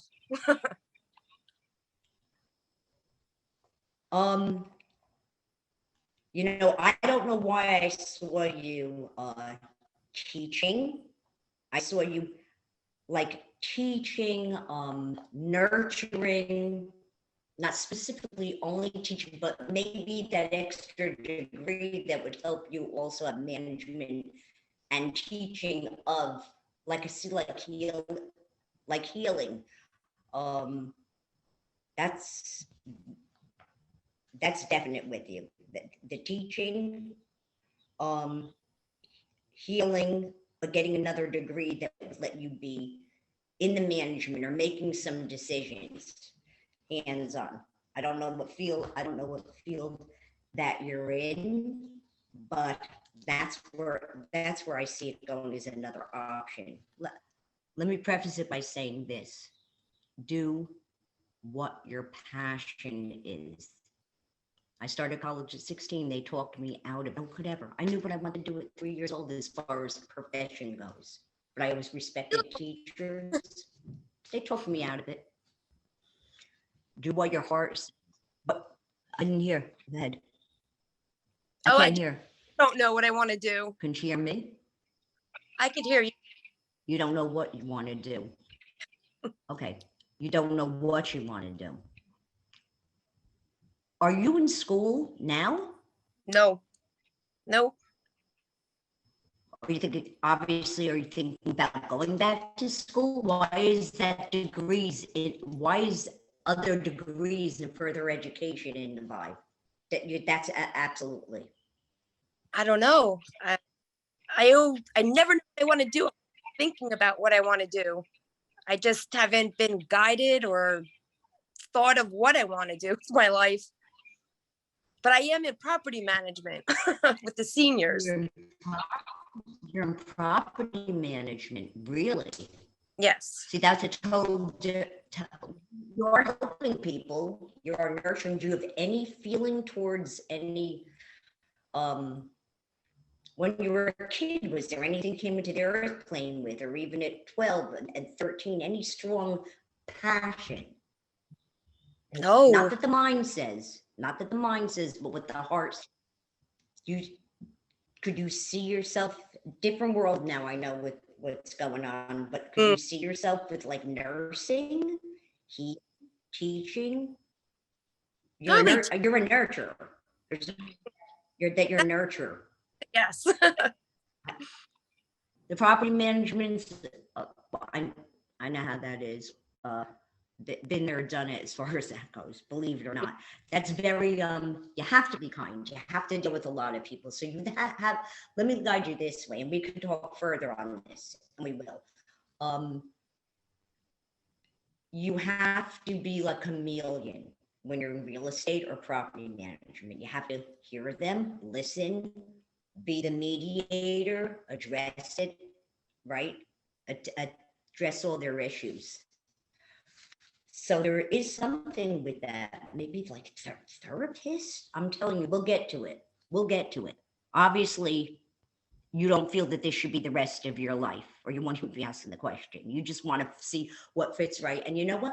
Sometimes it's okay, because nature does take its course, and you will wind up where you want to be. Not everybody knows at 3 years old. Not everybody knows at 20. Not everybody knows at 30. And then it just you. We can work on this further, and you can call me, and we'll work on it, because definitely it's that healing. Whether it's a nursing, whether it's teaching people some. There's definitely more education that has to be had. I also was. Who's Ed? That's my grandfather. Well, is he a big influence? Was he a big influence? Yes. I'm feeling like he's like, huh? Very big, yes. Very big influence on you. Mm-hmm. You know, I'm getting a lot of marches, so there's someone that's not realizing what March is. Is March related to you? It's my birthday. Okay. What's the numbers 69 mean? I don't know. 6 and 9. Oh, no. Oh, I don't even. Hey, gotta have humor. No, 6 and 9. June 9th, the age 69. Birth date, death date, anything. When is Ed's birthday? May. That was May. Anniversary? Remember when the anniversary? They were married in June. Mm-hmm. It could have been their anniversary. Okay. Ask. If you can write it down, you just ask if it was June 9th. Okay, yep. I feel it's definitely related to Ed. Okay. Okay, so yeah, so that's two things. Who would have been on your father's side that would be the initials with a KT or a KT, or maybe they called her a Kathy, On my dad's side. the dad's side. The only person I think of is my daughter because he calls her Katie, but Okay. no one directly is But coming. okay. He calls her Katie. Well, that's just confirmation that there's someone else that wants to come through that's recognizing she calls Katie. Is her real name Kathy? No, or no? No, no. But but Katie's, is she Kate? I mean, is Katie the nickname? No, Huh? her name's Kayla, but my dad calls her Katie. It makes no sense. That's it. Okay, all right. So there's someone in spirit that wants to come through, obviously, that's acknowledging that they're seeing your dad calling her Katie. This is exactly what I wrote down, Katie. Okay, but then yeah. So, who would that be? Katie. Was there a mother with an A and an N? Was there his relative mother with an A and an N? His mom was Anna. His mother, yeah, his relative, his Anna. mother is good. Was she? Her name's Anna. Okay, there we go. That's who it is.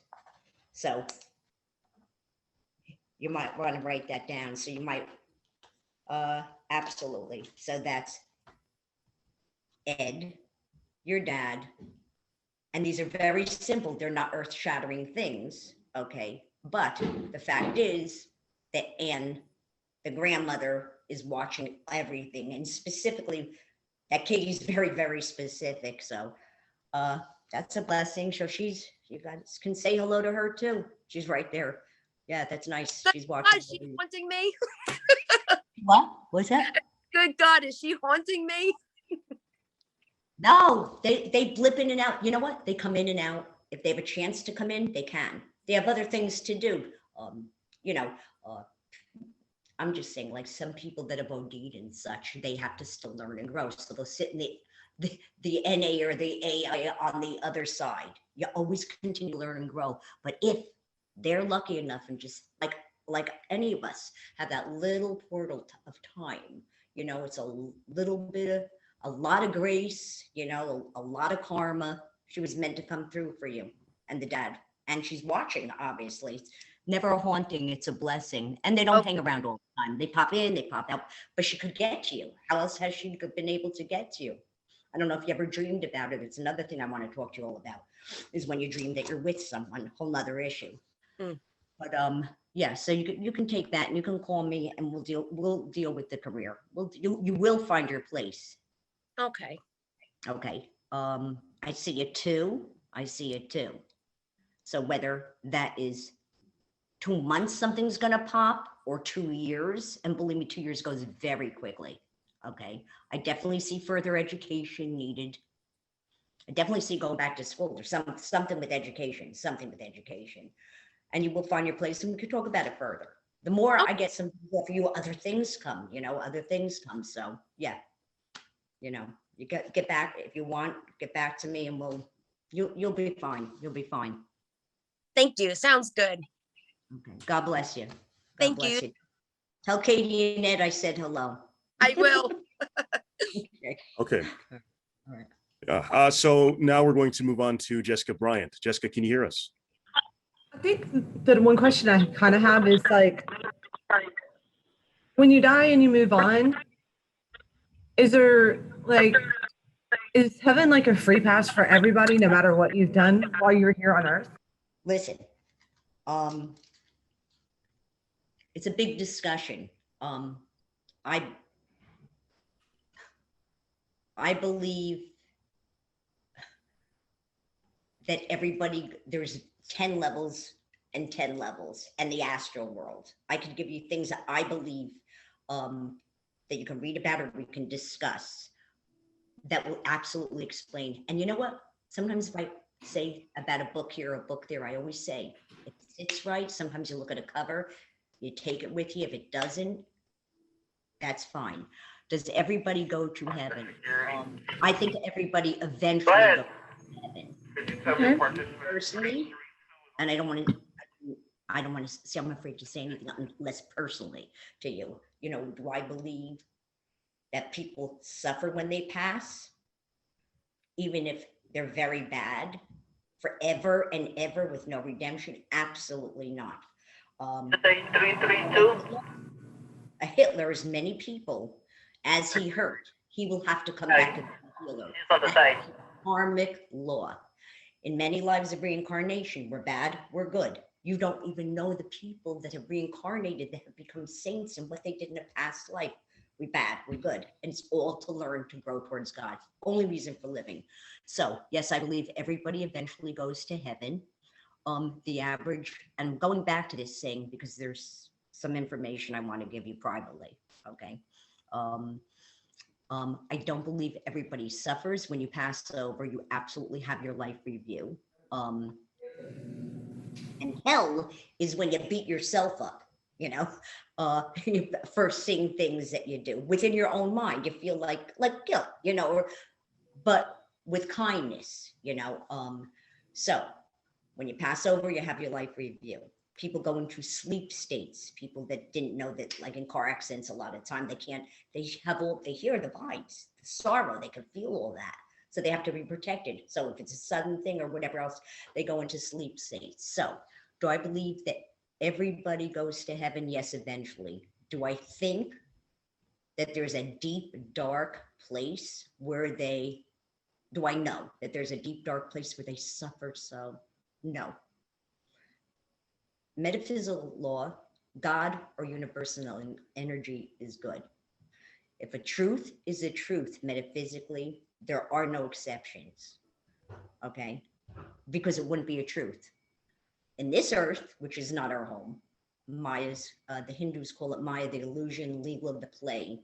There has to be that dark and that light, because a lot of the bad things are supposed to, and they come from past lives also, to teach us, not necessarily bad, although it feels bad, but maybe you have an ill person come into your family, a child that's ill, you know, and the families has to, you know, this life learn compassion of being the caretaker.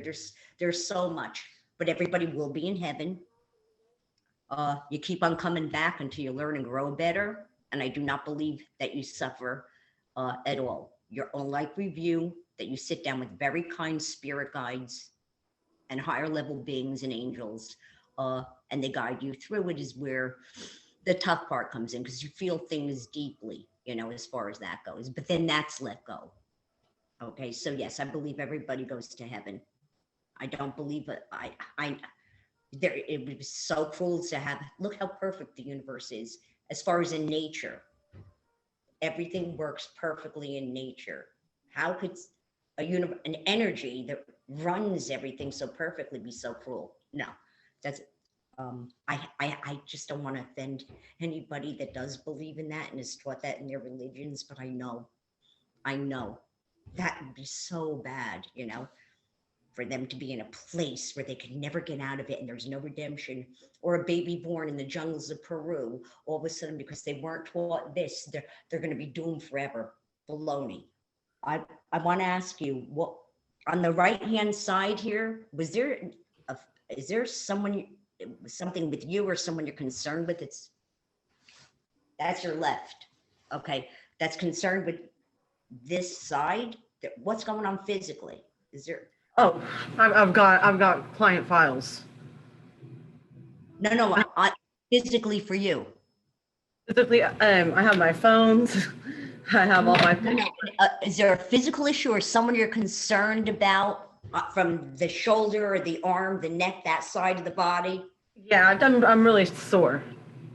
You're really sore on that side of the body? Yeah, just on this side. Has it been for a while? I mean, not from working out. In other words, is it something that's obviously concerning you? That's what I'm getting. Something on the side of the body. Because I'm not working out, I'm getting hunchback doing computer work, and so it's been getting worse. It's been getting worse. But is it a while now that it bothers you enough? I'm just trying to get to the physical issue here. Jessica, call me. There's a lot more, but everybody there will get more and more and more. But yeah, that's a concern about that. Okay, that's a concern. So maybe you want to address it, because I don't want that pain to get worse and worse. Whatever's going on, I don't want it to get to where it becomes an issue. Okay, so that's on the physical level that came out. I'm feeling it like here. I'm feeling like that strain. Okay. Is there anybody else? Yeah, Kaylee, you're on next. Kaylee, hi. We hear? Hi. Hi, how are you guys? All right. Well, I'm making it through. What's going on? Listening the entire time. Amazing history. Well, first it's like health issues. The second is change of careers. I got accepted into a medical school program, and so I've been thinking about changing my career. I mean, I've always been a psychologist, working with people and their problems, but this would be more hands-on medical type stuff, and it's all hitting me real fast. And so I will have to commit a significant chunk of my life, and I'm older, to my study. It's going to take me about 3.5 years to finish it. And so I just want to know if this is like the right decision to do. And I found myself back in San Francisco living, mainly because I felt like there was more opportunity there. Because I just was in a city that wasn't fully equipped with what I wanted to do. So I don't really know what my future holds, because I spent many years in the limelight and in social media and building a brand and having a huge following, to now being like, oh, I'm going to be in school again, and so my thing is about life balance. Like, I still want my social media following. I still want my students, and at the same time continue my education. And I haven't been able to clearly see what this would look like, or how to do that. And if becoming a doctor will actually help me in that field of helping people. So, yeah. Well, congratulations on trying a new career, or getting into a new career. Let me ask you this. It takes a lot. Believe me, it takes a lot at any age, but that's a big endeavor. Did you say that you were going towards psychology or psychiatry? No, I already am a psychologist, and now I'm going to medical school. Yeah, like yeah. Hands-on medical, right? Yeah. Do you want to be to be a surgeon? I mean, what I'd love to be a surgeon. No, this is more like osteopathy. Mm-hmm. Osteopathy and chiropractic type stuff.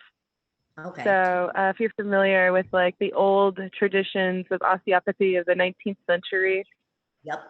Like more of like physical manipulation and stuff like that. Because I found that helped and healed me in my 20s when I was very ill. Like by restructuring my body, because I've worked mainly with sexual health issues for 15, 17 years as a psychologist, as a sex therapist. And the problem that I see with my clients, a lot of it's physical. And I have not been able to work with them physically to like help them restructure their spine, or, get them, on the proper diet, to alleviate some of their dysfunctions. And so that's kind of why I also, you know, like I just really wanted to be able to work with them hands-on versus just getting into their mind, because I can do that already, you know, like, oh, I can couple these skills and just become really great at what I do. Absolutely. But I have like this fear, this deep fear that I'm not going to be able to complete it.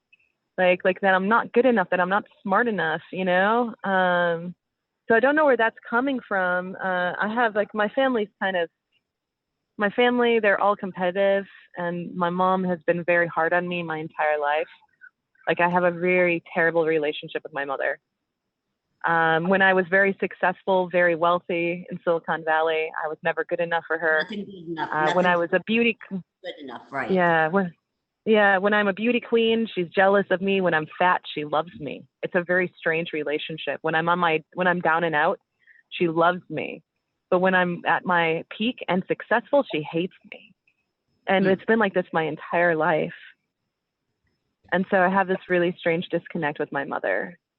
And then my sister's the same way. My sister loves me when I'm doing terrible things and, you know, down on my luck. But when I'm very successful, it's like they don't want anything to do with me.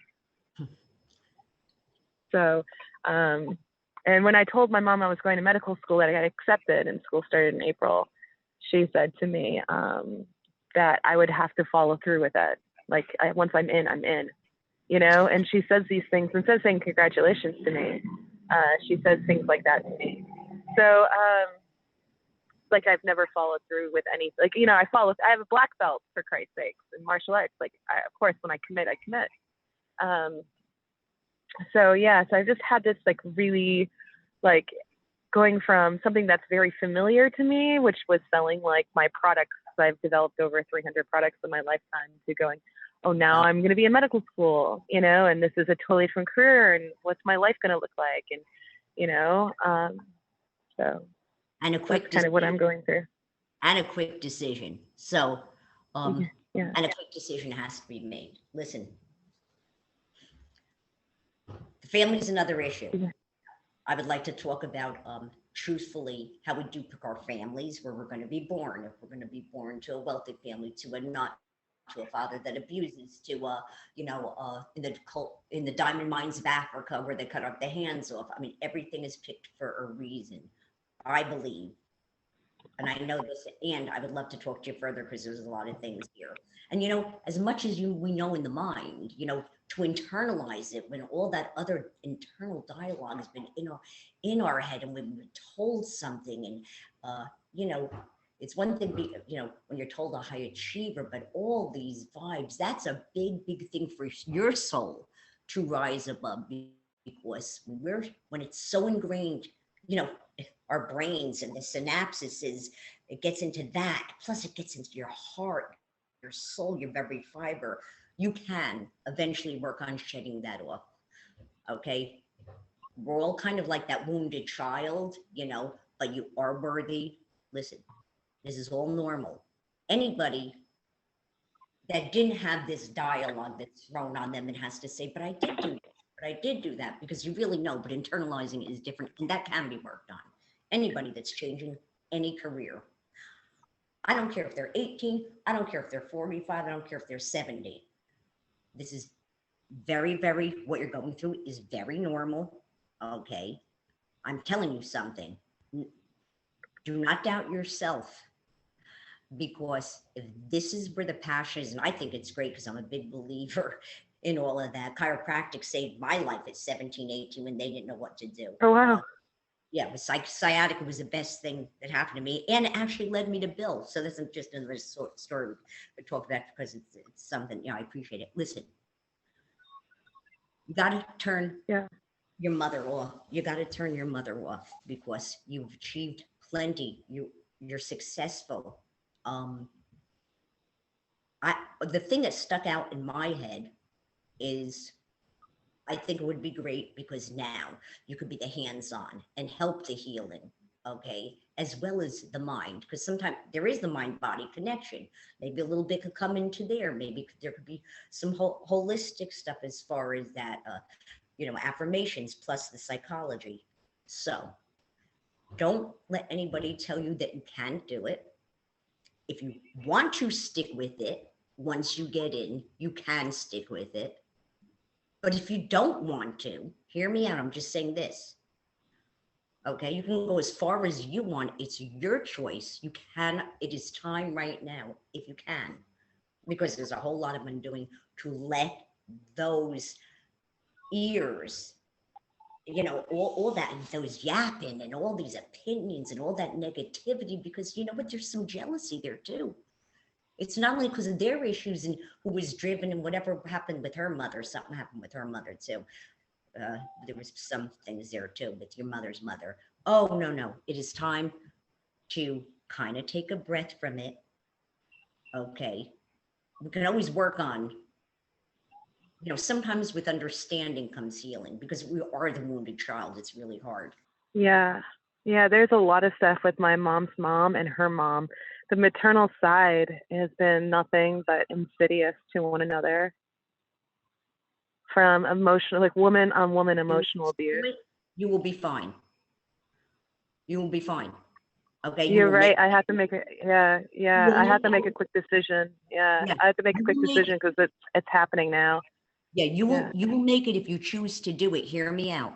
The thing in the beginning that you did say, okay, and all this self-doubt, let me tell you, I say 89% of it is them, because it's been all your life, and the rest is just because this is normal. Like this is very normal, and it's a big thing. What I heard from you is your concern in the beginning was whether you'd be able to do this and still have your social media, which is a full-time job. And how is it kept up? Do you trust enough? Maybe one of the things, do you trust enough people? Because I know you're a high achiever, because some, and you could trust people, but sometimes like no one can do it like us, we think. And sometimes they can, you know what I mean? Technically maybe, but we're on top of that. So that's, I see as the bigger issue. The bigger issue is, can you have— It's trusting someone to take over my social media so I can focus on school. Yeah, and that's a whole thing. Can they do it like you? And school, you're talking medical school. That's like a lot of studying. They took a lot of your credits. Did you say psychology, right? Psychology, right?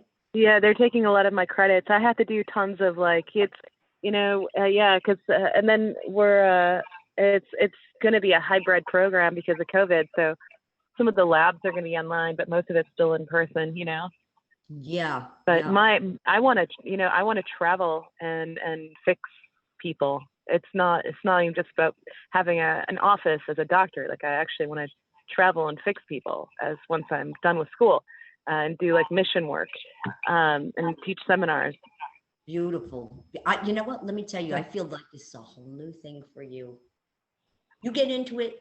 If something changed in your mind, forget about them. It's not their life. They're not in your body. They're not in your soul. They're not living your life. And I'm telling you, there's time that maybe some healing could, because we'll talk about that. I'd like to talk about that with you, about getting, and I know how hard it is, their internal dialogue. How do you change your brain? Yeah. I think you would do fine, right and good. I think you'll do fine. The concern for me is, you said 3 years? Did you say school's only 3 years? Yes, it's 3.5 years. Taking a lot of your credits, God bless you. Well, that's kind of like a meant to be. That's not too shabby either, And 3.5 years to be a doctor is not like a real reputable doctor. It's actually a good short period of time. Yeah. I'll be about 40 years old when I graduate from that program, 39. Listen. So, and I mean, I feel old, I don't have any kids. I'm not married, but, I can still work and make a lot of money simultaneously. And then, and it sounds like it's your passion. The social media. It is my passion to heal people. Yeah. Yeah. Then you have to go with that. Yeah. I would say go with it. Okay. Listen, what's the worst? If something happened, all of a sudden you said, you know what? It's not what I want to do. It's too much. I don't want to put this much energy into it. I'm just giving examples. This is not a intuition. Again, it's just reaffirming what I said before. Don't listen to that bull. Don't listen to that baloney. that, yeah, once you go, you got to stick to it. I know what it's like to be a high achiever, me too, in my life. Well, I was always within myself, in my head, a high achiever. My daughter's a high achiever. And sometimes it's like, it's too much. I hear passion in your voice. I hear excitement. And when you say, I want to do this and that, and I want to travel, and I think it's great. I think if you don't do it, you'll look back, because I'm telling you, it could be 3 months. 3 months later, you could say, oh, and nothing ventured, nothing gained. I think if you don't try and give yourself a chance without feeling, oh, this is a commitment forever, you'll be committed if you love it. If you love it, it will come naturally. Nature will take its course, but to cut your options out, you know, you'd always be looking back, and you sound so passionate about it. I think you have to give yourself a chance. As far as doing the social media, my thing is I think that will add once you're out of school. You know what I mean? Of course, right. That's a big thing, big thing as far as marketing yourself and everything else. I mean, it's great. How much, I mean, would your whole business in your media fall if you didn't have the right person? Would you have to be on with them? Because school's going to be a full-time thing. That you have to say, that. Yeah. I told my fans, my readers, that I was got into a really great school, and like all of them liked it. It was like over 100 and some likes, and all these congratulations, because I explained to them that as a sex therapist, so many people came into my office that actually had physical problems that needed to be fixed, not mental health, and that would have alleviated most of their crises.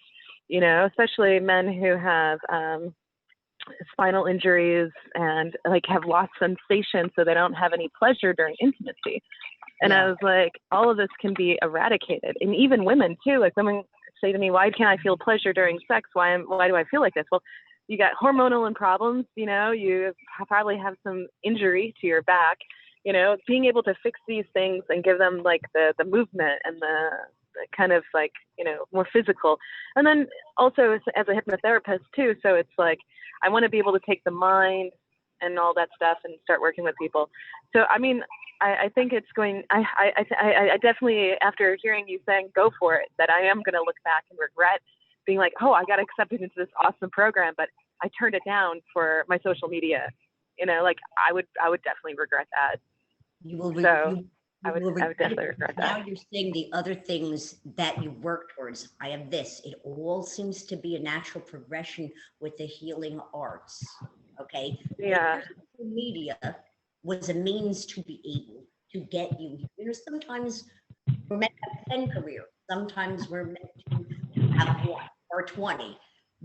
Everything, the healing arts and all of this stuff, mental, physical, it seems to be leading you here. With the social media, if you can find, listen, no one's going to do it like you. If you can make a plan for them on your downtime, which I don't know how much downtime you're going to have, and still kind of hang on to it, and then if not, you let it go. But maybe you'll get a couple people that you trust that'll be able to, I don't know, do the physical work, do the posts. I don't know, how that would work, but okay. But maybe, there's that makes sense. A couple names. Yeah. So I think we should talk further about this, because I'm just saying it just seems to be such a natural progression. I think if you don't try it,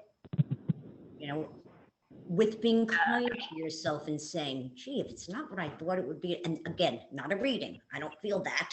I'm just saying, give yourself an out. Don't listen to that dialogue. This is right, your life. right.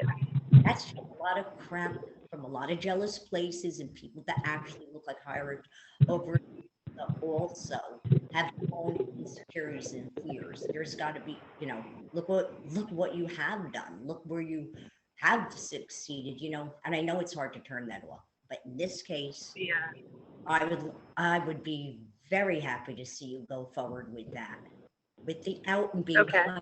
So much pressure to say, well, once you start, you better finish. Listen, you're You're not an eighth grader that says, you're on a team, on a baseball team or softball team. And, in this case, they really do need you. So, you can't, because they won't have enough people for the team. We're not talking about that. You know what I mean? This baloney. I think you'll be fine. I think you have to start putting out feelers about the social media, who you think. And you know what? You're not going to lose them. Sometimes if you just touch base once in a while with them while you're going, they'll always come back. They'll always come back. We'll come back. It'll always turn over, and it'll always turn over into something. But I don't think all is lost. Will you be able to devote 24/7 in the time limits that are constantly out there, because it's also it's also consistency, right? No, that you won't be able to do. And I know you know that. And it's a big struggle giving up what's comfortable, but I think it's a bigger struggle to give up when I hear that passion in your voice and what you want to do and what you can do. And, I just think you'd look back and say, gee, I just don't know. I think you'd have regrets if you tried it and you didn't like it. You're out, nothing ventured, never gained, and you know right away. Trust me, you know very, very quickly. This you could take to the bank, whether it's right for you. And I know that it's right for you. It's just kind of letting go of the other thing, or how do I control the other thing when that's been my comfort zone, and I happen to love that too. I think you got absolutely. And you're welcome to call too, and we'll finish further about some stuff, because there's also someone that's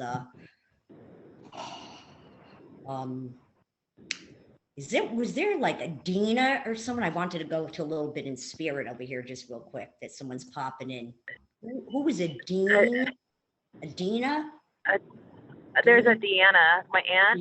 She's still alive though. Okay. Deanna. Right.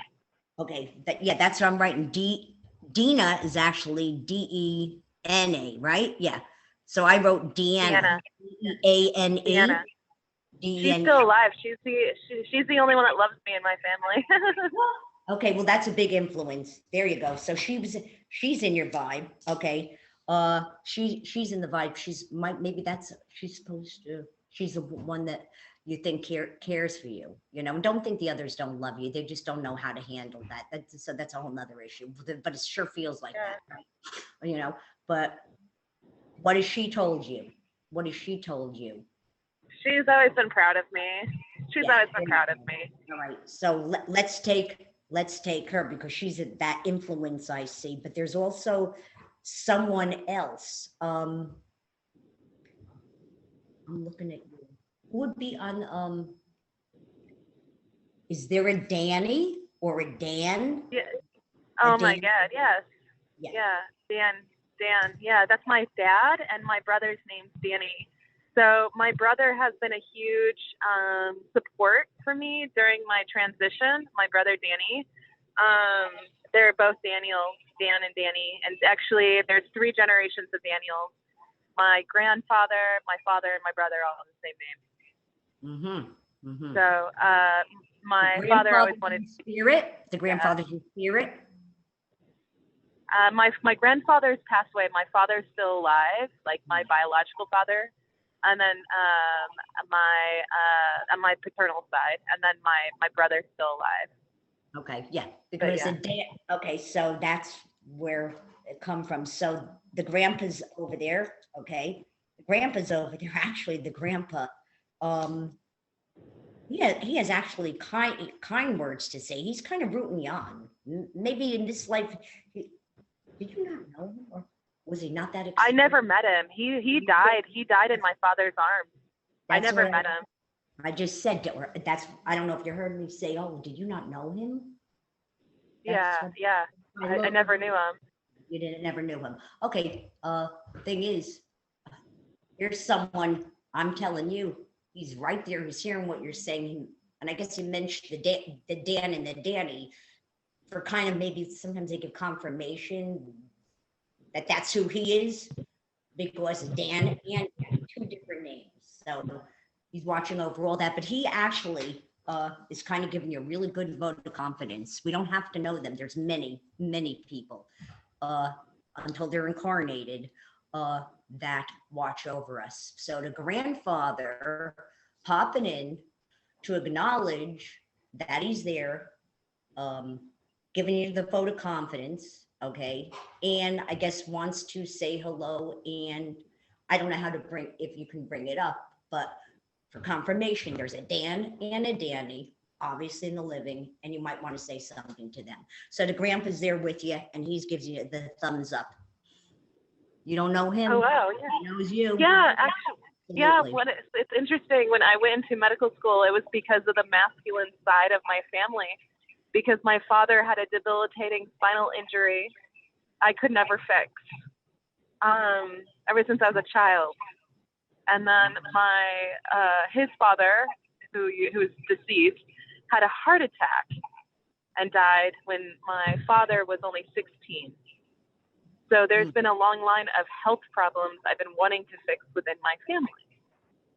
On that side of the family especially, right? The paternal side. The paternal side. Yeah, I basically took care of my father most of my youth because of his physical disabilities. And I said, I need to learn how to fix this.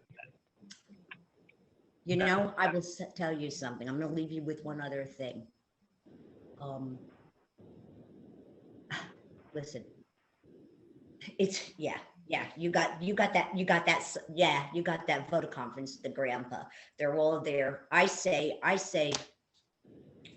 you know, do what you will, but I think you'll be fine, right, and good. Fine, right, and good. And you could always, if you wanted, I said it 5 times, so please bear with me, everybody. You know, again, you could always change your mind. That's a crock of whatever, but I think you're gonna be loving it. And we'll deal with the approaching the social media stuff. If you can have the right person come. I don't know is there a Judy or a Judith, but there's, you know, I could go on, but you could call me too. Okay, hello. Awesome. Hi, David, right? Yes, correct. So yes, mostly I have just heard you. So a lot of accurate info. I am looking forward to hearing what you have to say about me and any connections I may have, and so very curious and excited. Okay. What's really in your vibe right now? Okay. And again, this comes from your spirit guides, my spirit guides. Very prevalent, a woman and a child. Very prevalent. There's a situation going on with a woman and child. Okay. Go. So as far as woman and child, I mean, do you know the ages? Let me ask you a question. Is there like a 7-year-old around? Is there a 7-year-old? No kids. There's only a couple nieces and nephew, and they're older than that. Is there a woman that you were involved with that had a child, or that you that will be involved with? There's some. There's something that's heavily in the vibration. I want to ask you a question.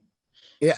You know, if you're in your family, I want to say on your mother's side, was there a kid that passed over, whether it was an uncle, you know, on your mother's side, the husband's, someone related to, was there a passing of a child? No, not of a child. Yeah, no, that would be quite bad in my family. Yeah, no. Not necessarily directly connected to you, because please go and ask the family members if you can. Okay, on the mother's side. Okay. Yeah. It could have been generations back, or a story you never heard. Okay. Not recent then.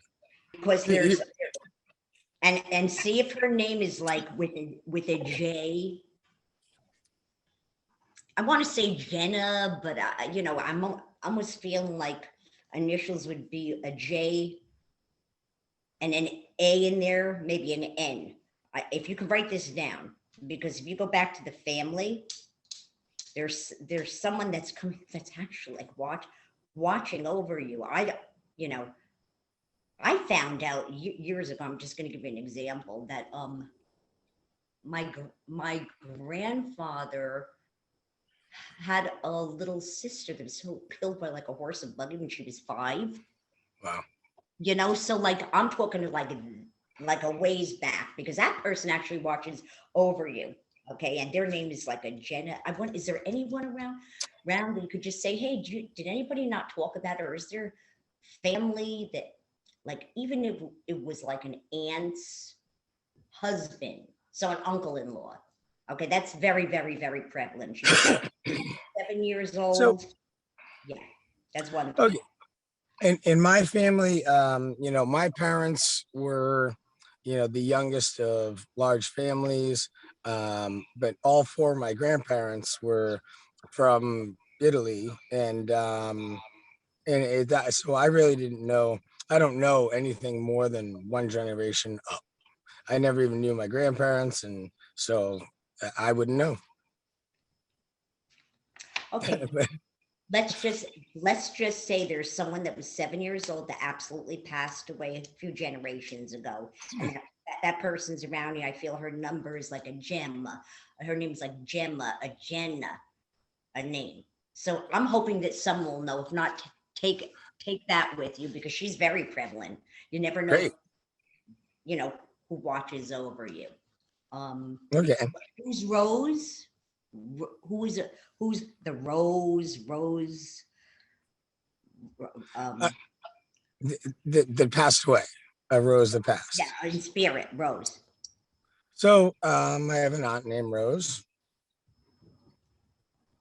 Would that Rose, just for clarification, be on your mother's side? Yes. Okay. So Rose is with that 7-year-old. Okay. We're on the same vibe. Absolutely. There's someone that knew someone that was close. I wish there's someone that you could go to find the records. So this little girl comes through, and this one, you know, this Rose looks after her. It's like that kind of connection. Okay, that's where there's the woman and the child. That's where it is. Rose is awesome. the one that you don't know. Yeah, beautiful. Comforting to know. Comforting to know. Yeah, you never know. Like I said, you know, sometimes in other readings, the mother, the father, the sister, the brother, whoever comes through. So that was okay, but at least they come through. Okay, so also, who's the one on the a lot of them are right, they gotta wait. Who's the one that has a name with an O? An O on an O, or O is an integral part of the name on the father's side? Who's the O? I'm not quite sure. I don't I don't have an O. Because unless it's like you said, past generations, because it's at this point there's like grandparents were gone. As far as aunts and uncles, you know, that generation is mostly alive, and I mean, I gotta say, I've only had like 2 aunts and an uncle in my lifetime that have passed, and you know, and my dad. See, those families stick together. Listen, everybody has a lot of people around them. Sometimes people come through, and sometimes next time they got 7, right? One time I was on with Sheldon. I mean, we were sitting there talking, 12 people I didn't even know. I never even heard the names, 10 people. They just kept on coming through. I'm telling you, one thing is you got a whole bunch of people around you, as far as people that you don't even know. Like, they all want to kind of get in for the family. So the family does continue. Let me ask you a question. This is gonna sound silly. Nothing silly, but is totally off the wall, but golfing? Would there be someone that was a golfer? that you know of? What's with the golfing? So as far as golfing goes, I'm from the Northeast of kind of uh, uh, uh, no one had a lot of money. No one really went golfing. So if anything, I moved out to California, and if anybody golfs, it would be me, but that's like maybe 10 times in my life, maybe. Nothing you're interested in? What is there For someone golfing? is there a friend of yours that's a golfer? I mean, listen, I'm just good as I get it. What's with the golfer? There's someone that's a golfer that's an integral part of you?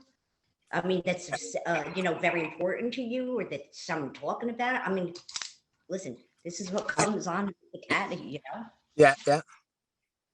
So I mean, as far as the golfing, I mean, I'm not even really friends with anyone that golfs.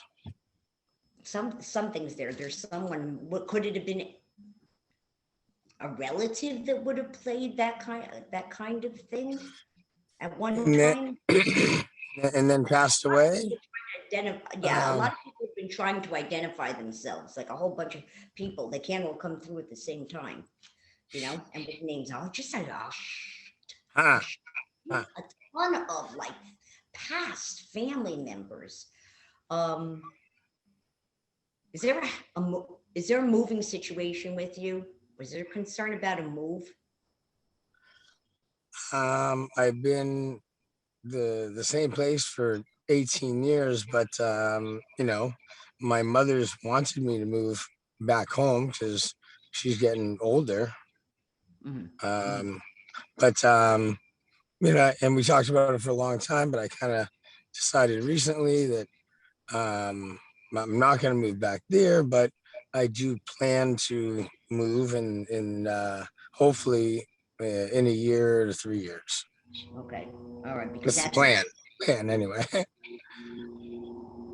That's heavy. That's heavy in your vibe with the move. That's been a constant thing back and forth. Okay, so that is definitely in your vibe. 1 to 3 years, you say? Yeah.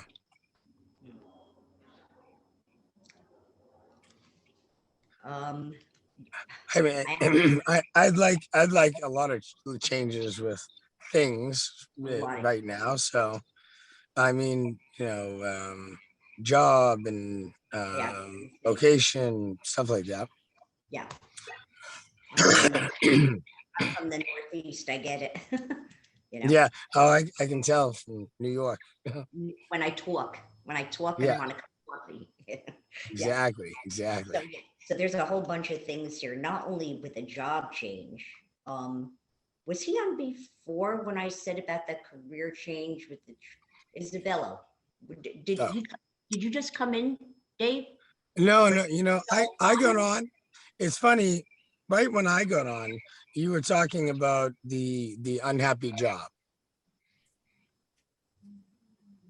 Involving someone else too. I'm not only unhappy, but there's someone, That how are they involved? Maybe we should talk. Maybe you're the one. No one else claimed that. Yeah. Oh well, that's definitely my thing. Sorry to interject, but we can continue the conversation privately. We're running out of recording time. But all the participants, thank you so much for being on. I didn't give you enough. Give me more. Let me have more time with them. Okay. Yes, but Jamie, we're running out of time actually. So everyone, thank you for participating in the podcast, and we'll get you in touch with Jamie. It has been a great time on the Candid Thoughts podcast. We'll see you next time.